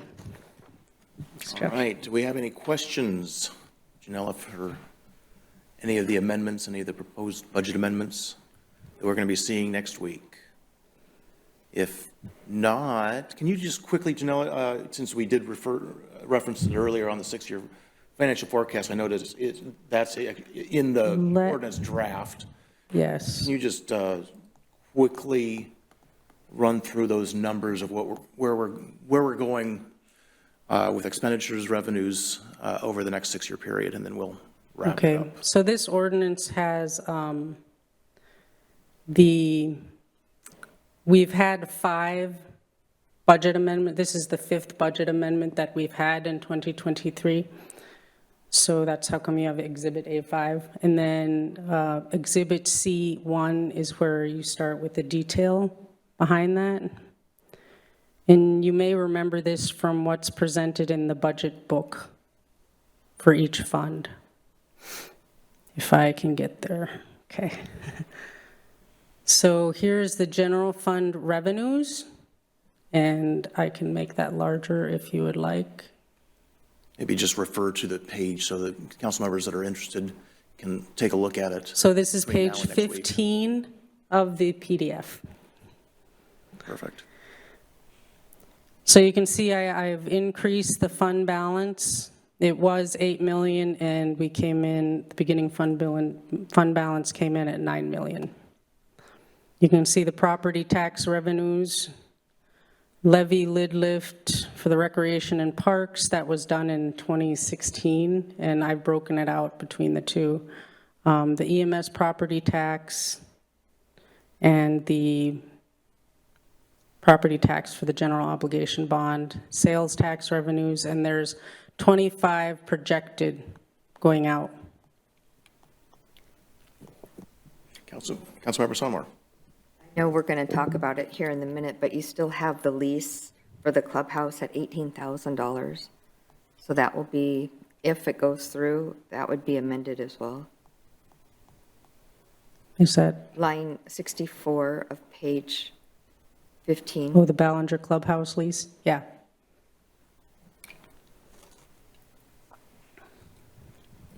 Good catch. Is that something that should be, assuming after the discussion on that coming up, should that be included in the budget amendment that we're going to be seeing next week? I could. I mean, Because I'm they're not voting for it, but I mean, just to tell you up front. But I guess if it goes depending through. on how the discussion on the next item goes, if it looks, if there are some conclusive thoughts as to where we may be going, then maybe we incorporated it, but if not, then we wait until we do have conclusion. How about that? Very good. Yeah, and we can certainly make that change if there's a decision made. Very good. Thank you. We also have 2024. We can do budget amendments for those. 24. Very good. And then I'll just, unless there's any other questions, just note page 17, ending fund balances over the next 6 years. Just wanted to draw your attention to that. Otherwise, Councilmember Woodard. Thank you, Mayor Pro Tem. I don't know what's going on in my brain today. I just want to back up to the presentation and look at. We started early. That was the problem. No, I thank you. Nice cover, though. Page 6 of the presentation where we outline the proposed changes. Most of these seem pretty straightforward. We don't have influence over them on some levels, but have we talked about the replace the 1998 loader to support maintenance operations, and I just don't remember that? Thank you. This is a new request, and it came at a time when just that this loader is a priority in the fleet division, but it's also becoming more of a priority because of some new equipment that we've purchased that's relatively heavy, and it's just the old loader is proving not to be useful. And I was just trying to verify it had not come before us, right? That is right. Okay, yes. so it's coming out of the fleet, so I know it's covered. I just wanted to make sure. I'm like, I don't remember that discussion, so it isn't my brain. My brain is okay, maybe a better way to say that. Good. Thank you. I'm glad you brought that up. Members on more. Oh, sorry, thank you. Because I was going to ask about a couple other ones too. They're supplemental to the human resources and the long-term financial stability plan. And I guess this is where I have the issue with communication. Sometimes some things are surprises. And so it's nice to be able to be included and understand some of the things that are coming up. And so can you tell me about the supplemental human resource legal budget for anticipated projects? What projects would those be in 2024? Those would be union negotiations with our Teamsters partners and our police guild. And didn't we know those were coming up, so they would have been anticipated anyhow? They ought to have been. Okay. And they weren't? No. Or, okay. And then the loss of the PSRC grant, and that would be one other one. And talking about the carryover one-time salaries for benefits, I know we have I know Kevin Harris and a couple other people, they're finding out about their retirements coming up, and a lot of times we don't hear about retirements. What about their payouts for their vacations? Do we have enough money for that, or it's anticipated? And who's going to do the extra training?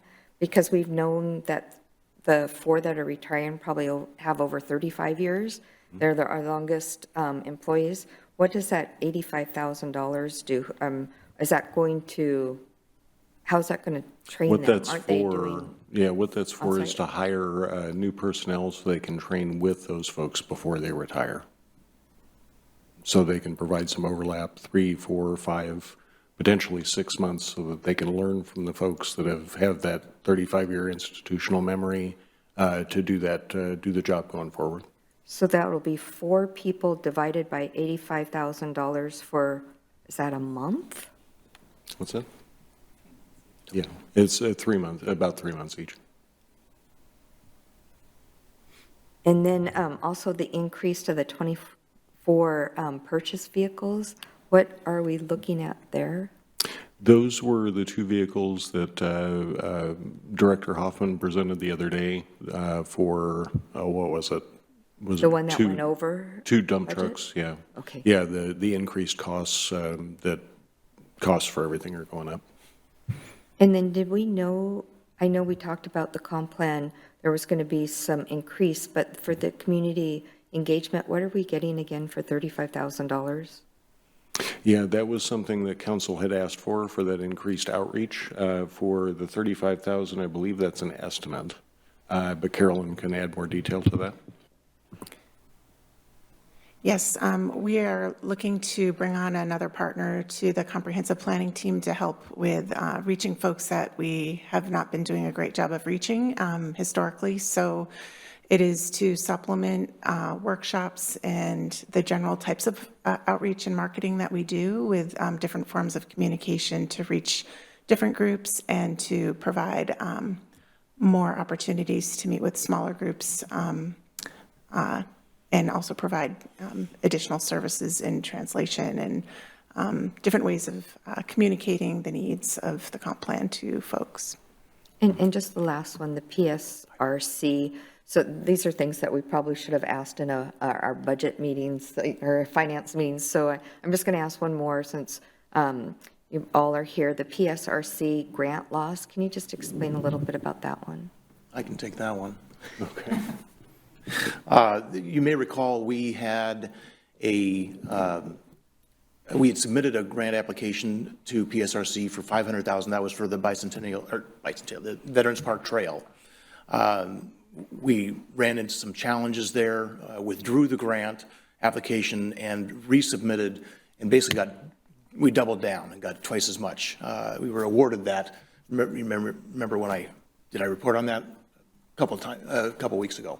But executive board, PSRC executive board passed that 1,100,000, whatever, a couple weeks ago. And so that now we actually received the money we had budgeted for and planned for the previous grant of $500,000, didn't get it, resubmitted for $1 million, and we're gonna use it next year. So that's why we're amending the budget to use the dollars in '24.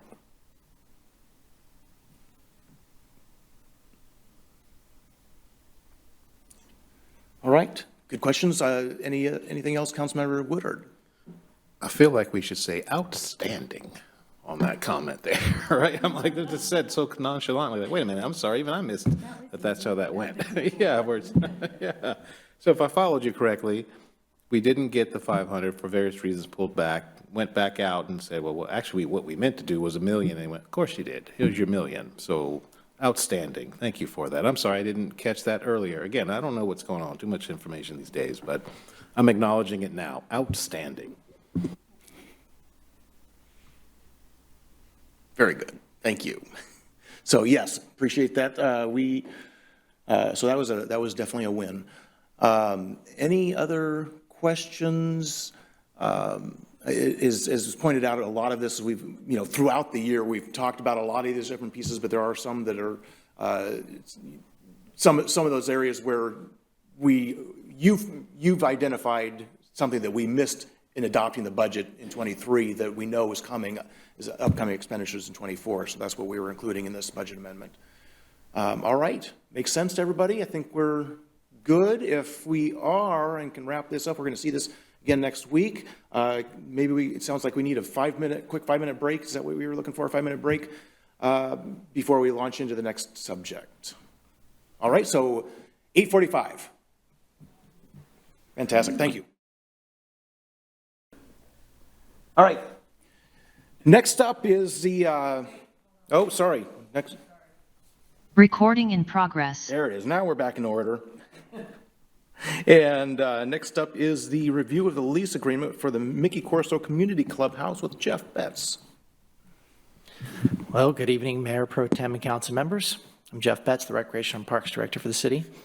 And tonight we're going to review the lease agreement, proposed lease agreement with the Edmonds Waterfront Center for the Mickey Corso Community Clubhouse at Ballinger Park. So just some brief background information first on the site and the lease. So the Mickey Corso Community Clubhouse was constructed in 1989. I'm not going to go too far back for the site, but it was built in 89. It was built actually to supplement ongoing golf course operations there. So the building includes a banquet and meeting rooms, a kitchen, dining area, banquet facilities, offices, storage, restrooms, patio, and a parking lot. In 2013, after the previous golf course vendor left the clubhouse, the city leased out the facility to the Mountlake Terrace Seniors Group, which established the Mountlake Terrace Senior Center. And the lease was then extended per the agreement and will actually expire December 31st of this year, 2023. So over the past few years, the Mountlake Terrace Senior Center has been hit hard really by the pandemic, and it has been slow to rebound. We all experience this in our own ways, but it was even more difficult for recreation and really senior programming. A lot of seniors were not leaving their house during the pandemic, if you remember, and they really were more susceptible to potential COVID infections. So the facility did not reopen for a couple of years, but they did offer drive-up meals to the community. So they did service a lot of seniors that were in need during the pandemic. So one of their primary revenue sources, though, is to rent out the Lakeview room for parties and rentals, which was also not an activity that was permitted for the months during the pandemic. And if you remember in 2020, because of that, the council did use some CARES Act funding to offset some of those costs for them. And so they did not have to pay their rent for quite a bit of time, for about 2 years. But the struggle did continue for them, and it has had a detrimental effect on their staff and their board. And last I heard, they had one board member left from the original board and one staff person who was actually a volunteer, not being paid. Supposed to be being paid, but I think it's volunteering right now. So with those few holdovers left, the Edmonds Senior Center had been working with them to provide some programming down there at the clubhouse and has actually been propping them up pretty well. And they've been able to drive quite a few participants to the place and really just trying to get some programming and staff in the facility. In November 2022, the governor released restrictions on recouping rent payments for landlords, which made lease payments due again for the seniors per our lease agreement. So they were able to make some payments until June 2023, but then payments also stopped at that time. And current payments due right now in arrears about $10,500 from June through now through December. So programming and rentals have seen that slow rebound. They are starting to come back, but another impact came their way with city construction at Ballinger Park. So with the park project with Hall Creek, it negated their wedding market really this last summer. So they weren't able to rent the facility out with that indoor-outdoor field that they're so used to being able to do. So that did have a large impact on the revenues. So for quite a few months now, staff has been negotiating a new lease with the remaining staff of the senior center. And then we also were introduced to the Edmonds Senior Center, which really has been doing a lot of great work down there in the community. It's become obvious through those discussions too that the current configuration was not going to work and that it was going to be continued for the current group to continue to utilize the facility at all without assistance. The Edmonds Waterfront Center has been very successful in Edmonds and in Mountlake Terrace in providing this inclusive and diverse program to all members of the community. They have a lot of really unique specialty programs for seniors, and it really has been a boon, and it's actually been filling the community center down there. Currently reported to us as there are 200 members who pay affordable membership fees, and they also have scholarships available. And the numbers approach around 6,000 users at this location each year. So the part of the lease agreement would also require that the group markets programs to members in Mountlake Terrace and all South Snohomish County residents that would provide a service that the city does not currently provide to seniors. The location is a great location. At Ballinger Park is really just a very visible and one of the most well-used and loved parks in the area. The building does serve as a hub of activity down there, and it really improves the use of the park and vice versa as well. So the agreement calls for 100 hours annually of city access to the facility, and they are also continue to require to keep it open to the general public for programs and events. This lease agreement is for 5 years.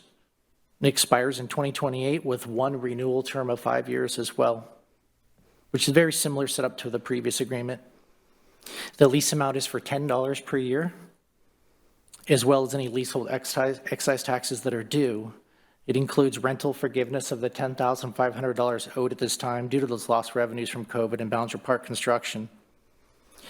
And the alternative would be if the city did try to run a senior center.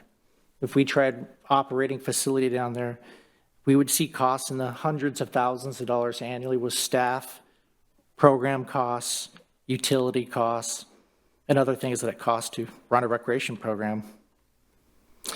Additionally, senior programming is known to be a lower cost recovery program, and really that's because many of the activities are priced pretty low to keep affordable, as a lot of seniors are just working off Social Security as their primary income. The previous lease of $18,000 per year, it was a really good deal for the city to be able to activate that area, but $10 a year is also a really good deal for the city because we're going to be able to fill that building with great programming activities that they're going to be able to offer to the public without the city spending money on staff, benefits, supplies, and those utility costs. But similar to the previous lease, the Edmonds Waterfront Center will be responsible for maintaining the interior space, and the city shall also, in turn, in the same fashion as before, maintain, repair, and replace the structural components, as well as the exterior landscaping and parking lot.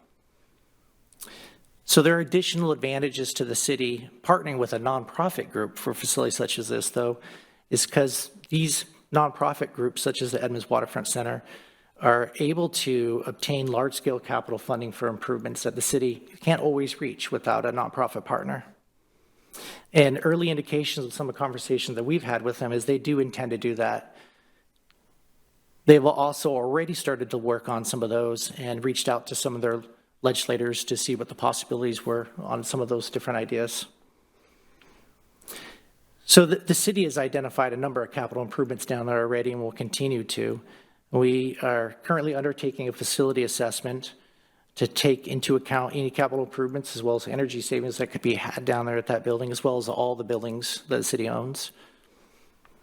And as mentioned, that's one of the buildings we're analyzing, and we also have budgeted funding in 2024 to complete some relevant improvements that they wish. But they also have a desire to see us be able to save some of that money and find grant funding to actually fill that gap. So with that, staff are recommending that next week the City Council authorize the city manager to sign that lease agreement between the city and the Edmonds Waterfront Center. And it can be occur also by placing an agreement on and approving the consent agenda. All right. Any questions? Thank you, Jeff. Do we have any questions? Councilmember Sonmore. Since we're only charging $10 a year and they can make that in 30 minutes back by renting a room, will it be free to all Mountlake Terrace seniors? And I was just talking to Jeff, AWC, I believe, just offered information on senior services. And this is a thing that I wish the council would have been involved sooner. Being a senior myself, I've been looking at Edmonds, Linwood. Linwood offered crayon drawing for seniors. The one I liked the most was Bothell, but there was nothing in my age range that I was interested in doing. I'm also have an 85-year-old mother, and what they're finding out is, and we have not been addressing that in our downtown or for housing, is all the senior housing that is going to be required in the next 20 years with baby boomers retiring and the next generation. I think a lot of the senior groups are missing the mark. I found it rather insulting that they were offering crayon drawing to seniors, especially I have a mother who's an artist, and she thought I was being sarcastic. So I'm just telling you that is one of the things that they're having the most difficulty getting people to senior events are either they're immobile or they don't have somebody to drive them there. So I'm wondering what services are they offering our seniors to drive them down there, because it is out of our way, it's not in our downtown core, and then I'm assuming they won't be charging any, and that's why I was asking you. I highly doubt that there's 200 members right now. We've always had 200 members, and when Jerry was our mayor, that was our top number, was 200 seniors. I've been down there and tried to go down. Right now, ours hardly, they have, you can get a pedicure, they do have a literary book, and there was a few other options. But if we're going to offer something like this, I'd really like to know what services they're going to provide our seniors. And that's why I said I wouldn't vote for this up front, because I have no other ideas of what this is really truly doing for our seniors. Because one, we don't have to offer this to our seniors. I'm just throwing it out there, because we did have a council member that wanted to run a restaurant out of there so that it could be funding, or there was a whole bunch of other ideas. But what are they offering? What are they going to do per month? Why do they want grants when they're going to be able to make money off of renting a room? I decided not to rent from there because it was too expensive for my high school reunion, and we had to find somewhere else because it was going to cost for about 4 hours. I think it was almost $1,500 and it was quite expensive for people that didn't want to pay that much for an event. So I'm wondering, what is the city getting? I know you're saying in the one argument, I guess, what I'm arguing back at is you're giving me the argument that the city won't have to offer those services, but we're not required to offer those services. So that's why I'm pushing back and wanting to find out what services are we getting, what is the cost to the seniors, and how are the seniors going to get there if they're immobile, and what are the different areas they're focusing on the different senior groups, because you've got some who are in their 80s, their 90s, that can't drive. A lot of times when I go down there, that's who they want to service. Years ago, it used to be a lot younger population. My age group, I don't see any opportunity to go there for anything. And so I'd really like to understand more of what we're getting, especially if it's only, we're giving a whole building for $10. And so I'd like to know, like, the cost of the liability insurance and how, and it says we have already planned capital projects. We know that that building's built on a bog, and so we've had troubles with it for a long time.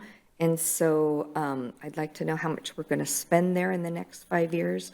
So those are the kind of questions I would have asked prior if I knew this was coming before us for $10. When I read it Tuesday night, I was at the Park and Rec meeting, and I was just like, wow, I've never seen anything like that before, because it almost feels like we're gifting money. So that's why I am looking at this holistically and asking these tough questions, because I think they deserve answers.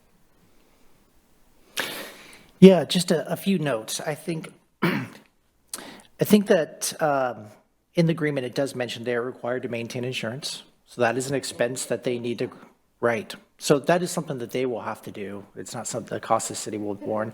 We do have property insurance regardless of who our lease, of all of our leases, right? So we need to maintain that for our properties. But additionally, one of the caveats with this site is that it was purchased with land water conservation funding. So the entire park, including that site, was funded with federal dollars, which is a requirement that we use it for recreation services. So it can't be used for a restaurant. It's not allowed to be per the state. So we have certain strings tied to those things, but it can only be used for recreation services. Microphone, please. Microphone. mean, so no restaurant, but we could, what we've talked about too, Ken, before, and you even brought us a presentation of what services could be moved from the pavilion and brought down there. I know Christine teaches down there. We used to take yoga outside on the porch. And, you know, I just want to make sure that we've looked at all the options, and I'm bringing this up because we haven't talked about it at all before. And we had Mike years ago, the former mayor of Edmonds, who brought us in this lofty project management plan, and it was just something else. That never went to fruition. And so I'm going to ask, you know, more questions.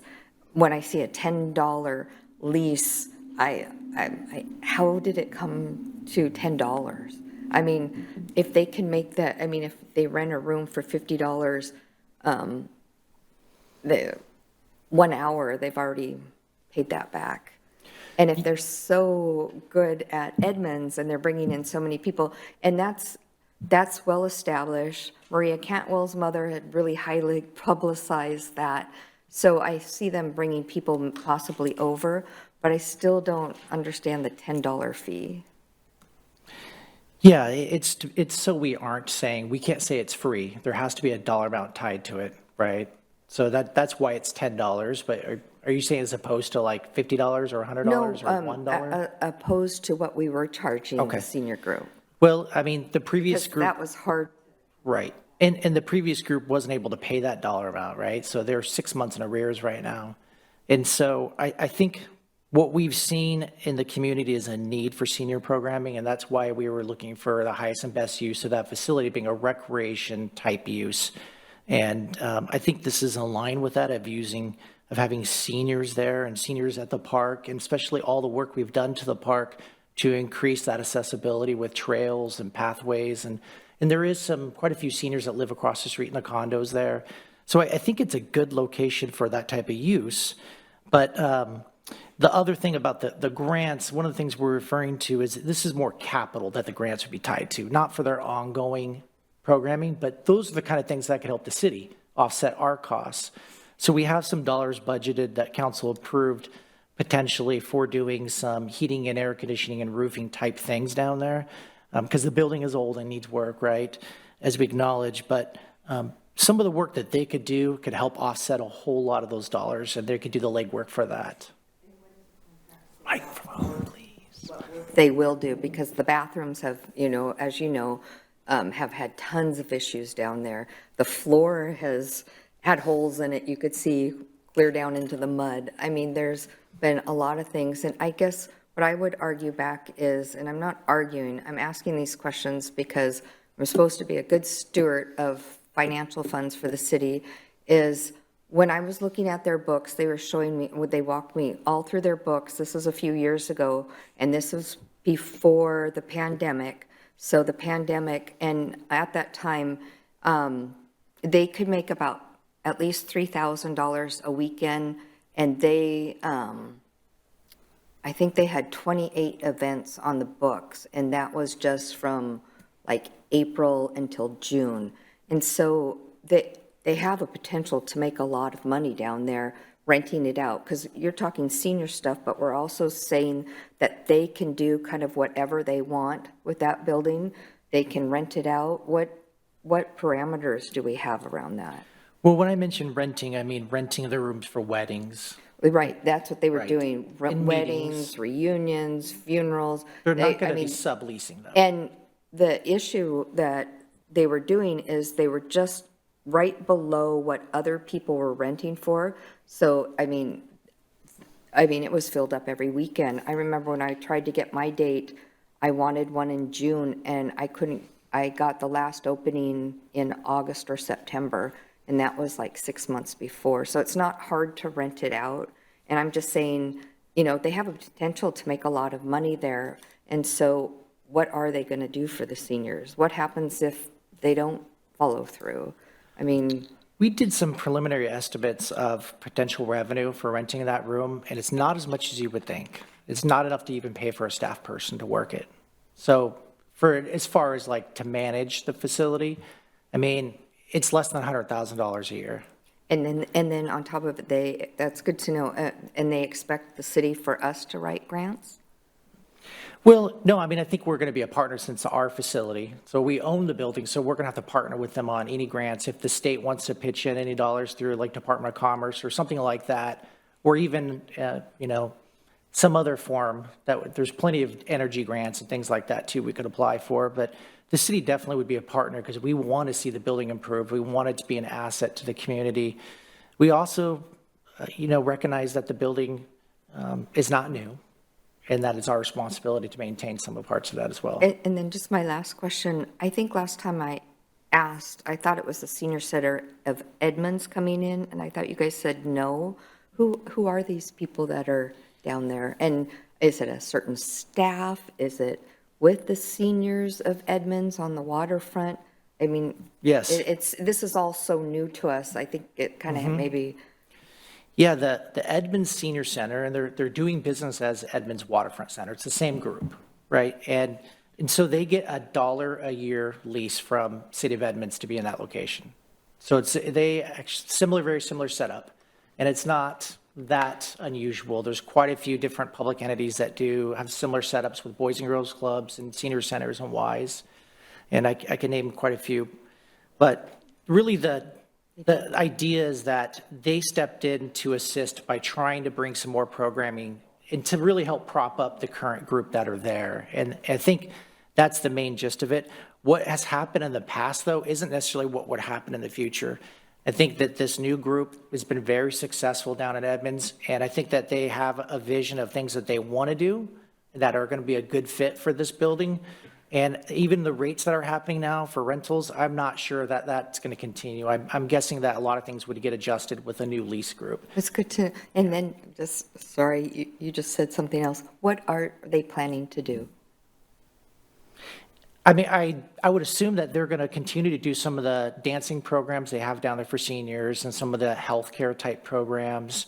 I know they do plan on doing a whole lot of diversity type things too as well.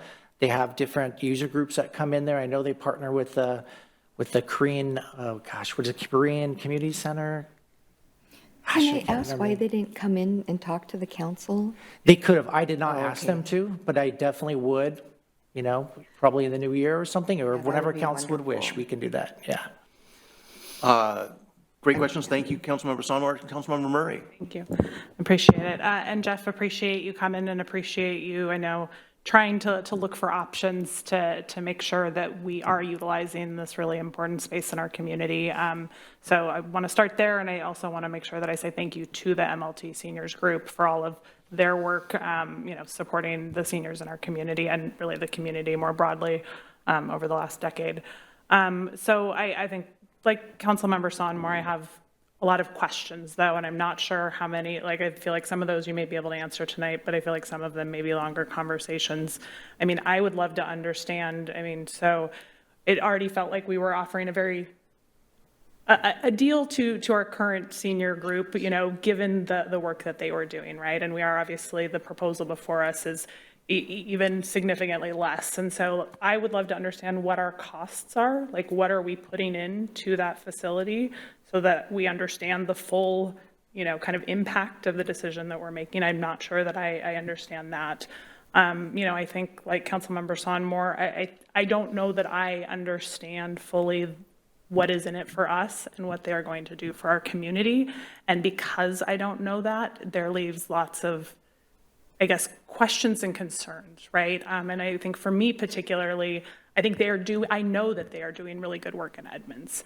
I know that they started utilizing our facility, though, when their facility was unavailable, and that meant lots of their folks coming into our community because it is also a very easy place to access for lots of people who are in Edmonds, which is wonderful, and we would love to welcome Edmonds folks to come to Mountlake Terrace and recreate and do all sorts of other things all the time. And I want to make sure that if we are, this is a significant both financial investment and a significant space in our community. I would love to make sure that there is a plan in place that feels like it is going to ensure that it is serving our community. And I know that's the intent. I don't know how we get there. I just don't know enough, right, about kind of how they would potentially do that, which worries me. I think, I would love to hear about like, what are those outreach plans, that they're going to engage in? What are those programs? Is there a discount for Mountlake Terrace residents to become members or participate in those programs? Is there board representation so that we can help ensure that we are guiding those things?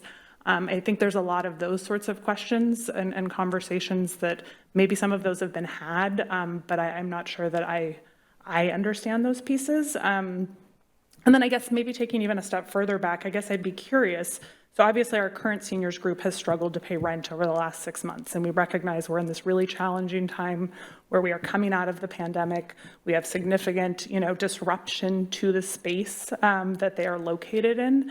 I guess I'm curious what conversation, if any, was had both internally and with them around the idea if they were only paying $10 a year in rent, like, is it feasible for them to navigate over the next year until we are done with those projects and they can get back to a place where they are bringing in revenue and driving those projects and services themselves as they have been versus, and maybe continuing to partner with the Edmonds group as well. But I guess I'd be curious if that conversation was had either internally and or with that group.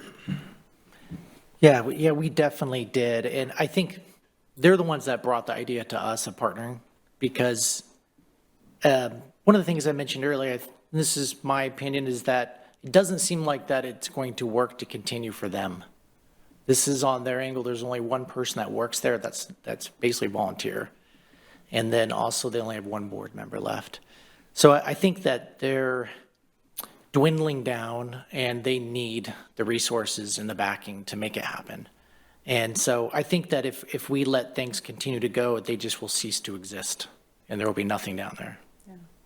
Have we, I guess I'd be curious if we talked about and discussed potentially going out with an RFP to see what, I guess again, because $10 it's not a lot of money. And so I guess I'd be curious if there are other organizations, I guess to Councilmember Sonmore's comment about, like, I don't know what the Linwood Senior Program does or the Bothell Senior Program. And so I guess I'd be curious if there would be others if we opened up the conversation to potentially come in and partner in that same way. And I'm just curious if we've had those thoughts, conversations, considerations. Very much. Yeah, we definitely have. Sorry, it's okay. We've definitely thought about that, discussed that as well. And this seemed like the most seamless way to keep seniors and senior programming in our community. And from what we talked about and worked on previously for the past 10 years was to make sure that we're serving our seniors effectively. And that is just a huge gap in our programming at the Recreation Pavilion. We offer aquatics, seniors, right? And some other things, but there's not anything that we do that's this extensive targeting to senior population. And I don't mean to just pigeonhole what they do because they're a full service community center. They're planning on serving all ages. It's just targets seniors a lot more. A lot of their programming does. But our cost of the building, I mean, we do not have a lot that we have to do down there currently. They do all the custodial work. There's occasionally that we have a facilities tech that will come by and fix little things for them that are our responsibility. Say that if the heating or cooling goes out, then we'll have to call in, a consultant at times if we can't get that fixed. So all the things that we would have to do to maintain our own facility anyway, really. So we don't pay the utilities down there. They pay the utilities for using the facility itself. I'm going to call an audible here. Sorry. I'm going to call an audible here. It sounds like we aren't quite ready to bring this forward, certainly not on the consent agenda. I think there's a lot of great questions that have been asked, and I think that we might be able to get there, but maybe we should have a presentation from them to tell us a little bit more about their ideas and their plans. Maybe a little bit more background information, a little bit more about the potential that they offer for being able to partner with grants and being able to get some additional dollars from others through nonprofit organizations partnering with the city, and maybe have a representative from the current administration program center to come and explain their circumstances as well, and why they know that they can't, or it's not likely, they're feeling the struggle and potentially going to be not able to provide the senior services. And so then it's going to be, after some information and presentation from others, we'll be able to maybe feel a little more comfortable about either the grant or the proposal, or the agreement, or maybe offer some more concrete ideas of where we think we should go. Does that sound good? Let Councilmember Payne Donovan go first. Yep, thank you, and I'll be brief. I think, I'm generally supportive of the recommendation and proposal. I think this is also, I think some really great questions have been asked. I think it's also an opportunity for the community to sort of understand what this transition is, because I've seen, over my time living Mountlake Terrace, working with past senior center administrations to, do little projects, grant little things, seen them, persevere and struggle and persevere and understand and agree with the logic of this recommendation. I think there's some great likely opportunities, but understanding, here in this room would help a little bit more about the programming, et cetera. And, really think this is, to the growing need, as Councilmember Sonmore mentioned, for community here to understand, what I think could be a really strong partnership that'll serve our community well. So I agree with the Mayor Pro Tem's suggestion. Right. Thank you, Councilmember Payne Donovan. Councilmember Murray. Thank you. No, I agree as well. And I guess the one note I would make, I think some of these hesitations, Jeff, are heightened by the fact that it's a 5-year lease agreement. I think if it was a shorter term, like if you had said, hey, this is our, a 1-year lease that we're putting before you because we have a lease expiring and we want to, test drive some things and bring back, I'd support that, right? I'd vote for it on the consent calendar, next week. I think my concern, they're increased because the idea of committing to 5 years of unknown, that's a long time if it's not working in a way that serves our community. And so I guess that is where I think, any help in building in more, less time and or more assurances if there are concerns outside of just like the building is broken, I think that would be helpful for me to feel more comfortable moving forward. Very good. Thank you, Councilmember Murray. Councilmember Woodard. Thank you, Mayor Pro Tem. A couple of items. Firstly, I'm excited at the idea that they're going to come and present to us. That's very promising. In doing so, I just want to make sure, at least a comment I know I have brought when we had this conversation before, is to make sure that if you could, have them focus on what they'll be doing to reach out to non-English speakers. I've definitely heard that in our community that for the folks who have aging parents who do not speak English, they would love to come to a space like a senior center, but there's genuinely no translation. So they have tried and it didn't feel good, so they didn't come back. So if we could think in those terms, I think we would be reaching a lot more of that said community that we are focused on. I think they're a lot more diverse than we give the credit. So that was that one part. Switching gears to something Councilmember Sonmore pointed out, and Councilmember Murray, I think, set up nicely about this idea of 5 years of unknown. We do have expectations. I would say within 5 years, I would expect Terrace Park 4 or Terrace Station 4 to be built. I would expect across the street to be built by then, which is just to say we will have a lot more people here, actually closer to the lake. We have a lot of improvements taking place at the lake currently happening, and long-term, we should have the platform by then, which is just to say, as a destination, it should be that much more desirable within 5 years, which brings me back to this idea of, well, there's the senior programming, and then there's the rental, which to me, those are two separate branches of this tree, with the center itself being the tree. So I think we can answer the senior part. Steve Woodard will get on board if you tell me what you're doing for our non-English speakers. I'm in the senior center business. I know it is not a money maker. At best, it's self-sustaining. But on the other side of that branch, when you get to the rentals, that's where I go, well, that's an interesting thought. which then I would just ask, okay, all of that revenue on either side of the branches comes back to the Edmonds Center for the Arts group, whatever their leadership group is considered. I would think that that means that they look at budgets, much like we're doing. There's a general fund, there's the sewer, there's all that they have all these streams, but how they redirect that money, that profit, if you will, is up to them, which is a long way around the horn to say, I would hate to see our Ballinger Center become so lucrative, because that's what we want, people to come down and use it, then they would want to rent it, but none of that come back into the improvement of the Ballinger Park, and instead it goes to all the other bills that they have to pay, which I can respect. I am friends with quite a few of their board members, so it's nothing against the system. It's just kind of recognizing that 5 years could turn into, by year 5, like this really, like every weekend something's happening. This is the hot spot now. My prices go up, right? That's just general economics. And we're sitting on the side going, how much of that is coming back into Ballinger Lake if that's not built into, not the lake itself, but the facility, if we don't have that somewhere baked into the formula? And I don't know if you can, but it's just, it begs the question of, maybe 5 years is too long, we need 3, and let's see what happens in year 4 when these new ideas are no longer ideas, are actually manifest. I'm pretty sure the only universal playground in the area, that's going to start pulling people. Doesn't mean they're going to rent the lake, but I might not rent the lake. There's an idea. Can we rent the lake?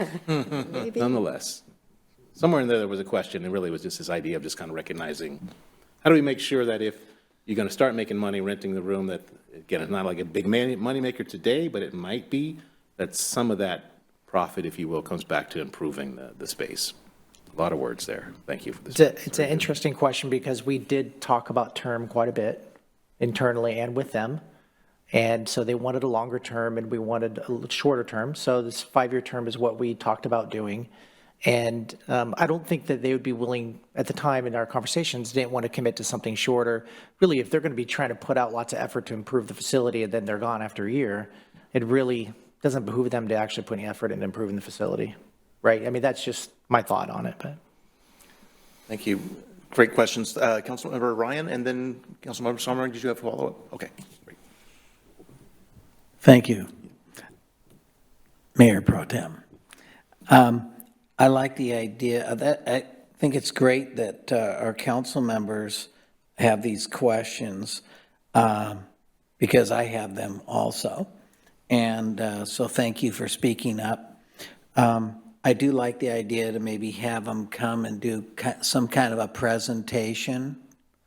As far as the 5-year thing goes, I can see making it shorter, but then again, Jeff was talking about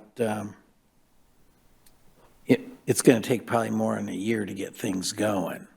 And you don't want to just start something and it's over. But the other thought is, I don't think there's very many groups that run senior centers, are there?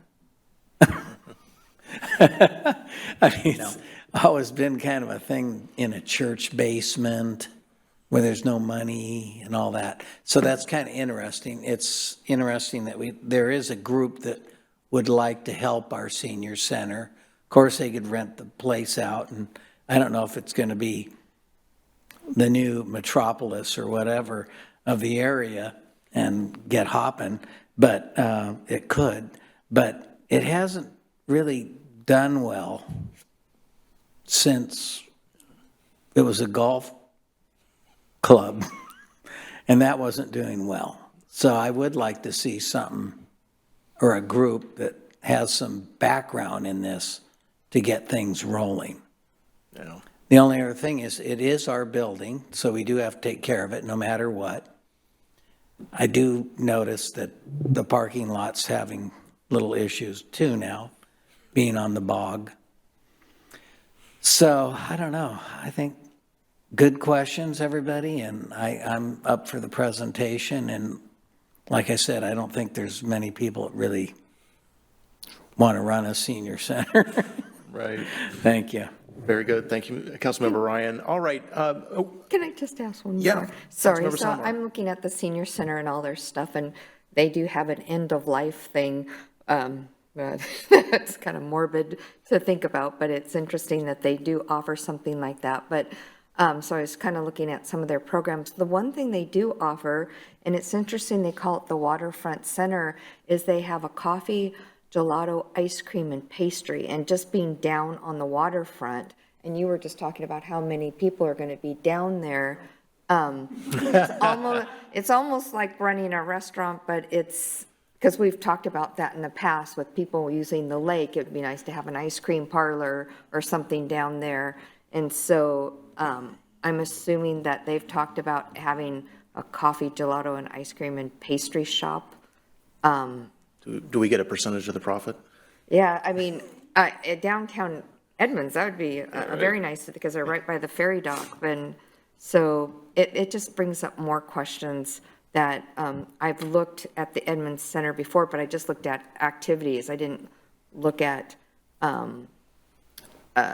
the other things they offer, because the senior I have can't walk and very well. And so you're dealing with, are we going to have to put, we do have the ramps out there, but also do they offer pickups and different things? And so that had me thinking about what is our population, because last I thought, is it 35 or 38 is our medium age range? So what is our populations of seniors in Mountlake Terrace?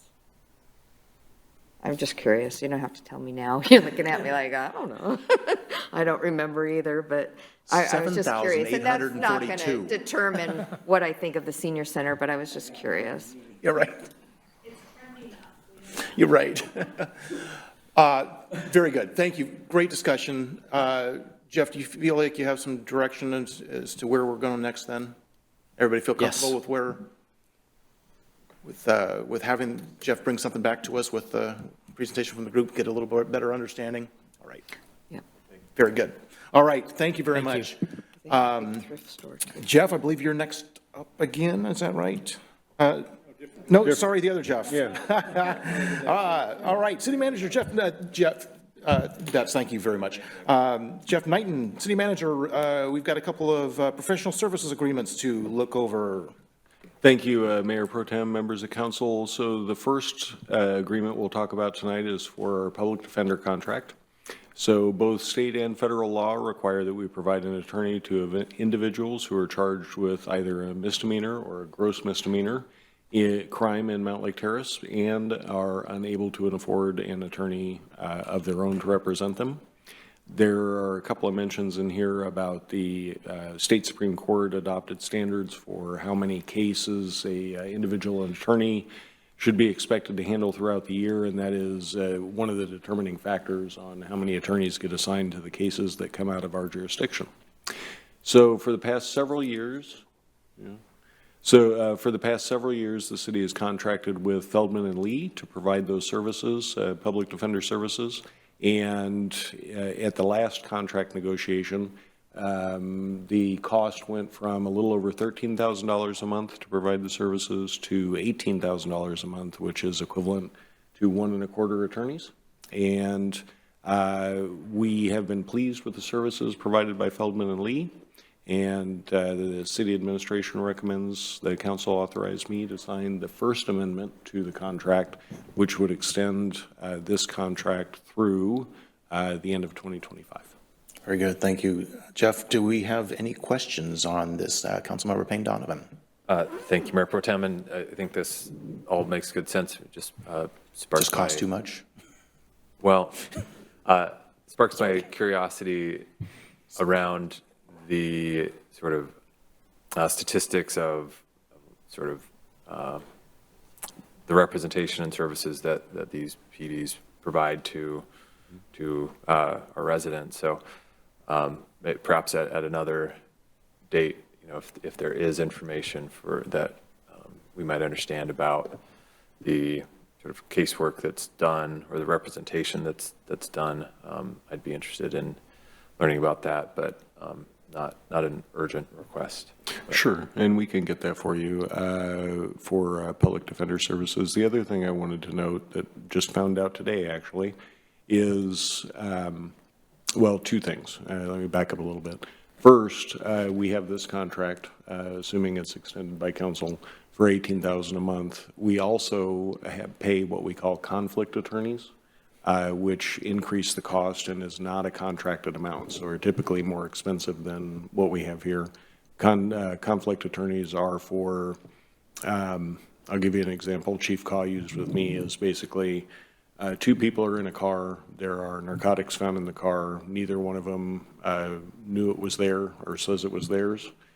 Both those people are charged with the same crime, but our public defender cannot represent both. So we have to have retain another attorney to represent the other party, the second party. The other part of this, which is somewhat good news, the Administrative Office of the Courts at the state level has authorized grant funding for cities to help pay for public defender services. Mostly that had to do with some of the legislative changes that were made that made prior felonies misdemeanors, which then cities are responsible for rather than the counties.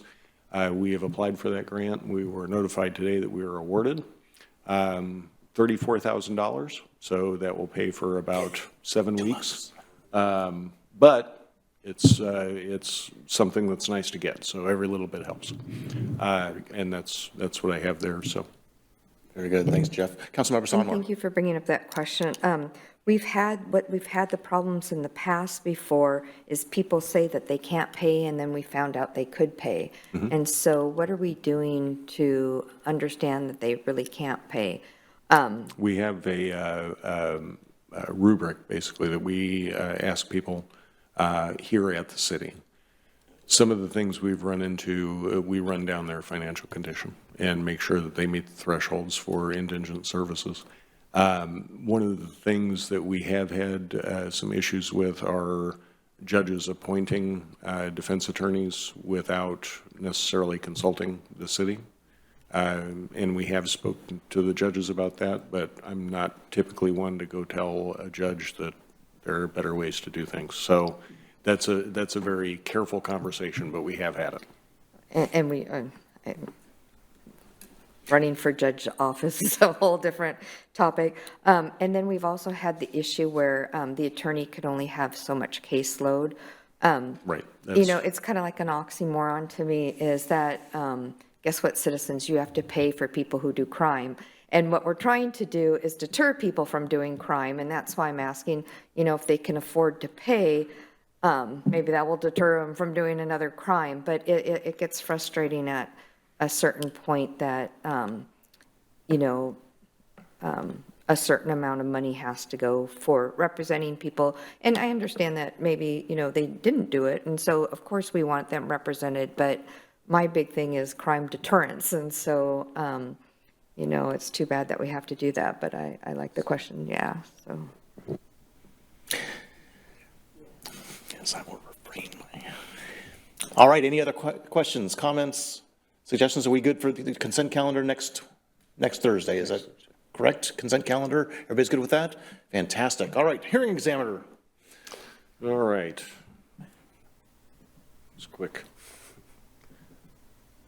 Okay. Thank you, Mayor Pro Tem, members of council. For the past 2 years, Rico Tessendor has served as the hearings examiner for the city. The hearings examiner provides over issues such as civil forfeiture, contested infractions, code compliance issues, among some land use issues as well. Mr. Tessendor has notified us that he is interested in extending his contract through the end of 24. So this would be a 1-year extension. And the memo has a little bit of his background here. We have been very happy with the services Mr. Tessendor has provided, and City Council recommends the council's authorization for me to sign the First Amendment to this contract. And happy to answer any questions. Very good. That'll be on the consent calendar. Unless there's any questions or concerns, everybody good with the hearing examiner professional services provided currently and extending that for another year? All right. Fantastic. Consent calendar it is. And I'm sure this next topic is going to take a prolonged discussion, whether or not we should cancel the December 28th meeting. December 28th is scheduled to be a work session. That is the week between the Christmas holiday and the New Year holiday. And we don't have anything pressing on the agenda, part of the reason why this one was so full this evening. So I would leave it up to council's discretion whether they would choose to cancel it barring an emergency. Did anybody have any concerns? Would anybody like to come have a holiday party here on the 28th? I was hoping for a 4-hour meeting, but I guess not.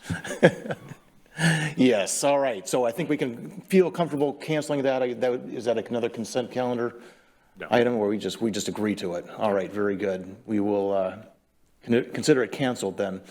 All right. I believe that brings us to the public comment, unless there's any other issues. All right, public comment. Do we have anybody signed in? Not here. Anybody online that would like to comment publicly? If there's anyone in the online audience who would like to comment, please use the hand raise tool. Going once? Going twice?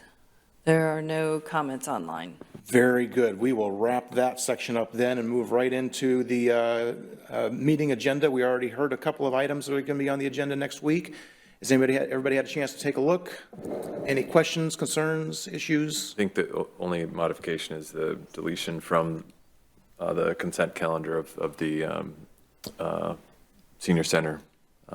Great point. Yes, indeed. We will. So amended. Councilmember Murray. Thank you. Since we won't have our work session, I'm just going to make my kind of annual plug for moving away from the approval language on our agendas. I would love to move to vote. So I think so our community knows that that is something we are making a decision on versus assuming that that is a foregone decision. So that would just be I would love to see us make that shift. Oh, I would like to see it. So right now, when we have an agenda item that we are voting on as a council, it says approval of whatever that item is. I would love to move to language that says vote or something along those lines that indicates we are taking a vote to make a decision one way or another on that. It's not a foregone conclusion that we're approving it. Correct. Yes. Everybody comfortable with that? Great. Well done. Finally, a few years later, you did it. That easy. All right. Right. So I believe we are now at, that was a council comment, right? So we've moved into the council comment section. Any other council comments? Councilmember Ryan. Thank you, Mayor Pro Tem.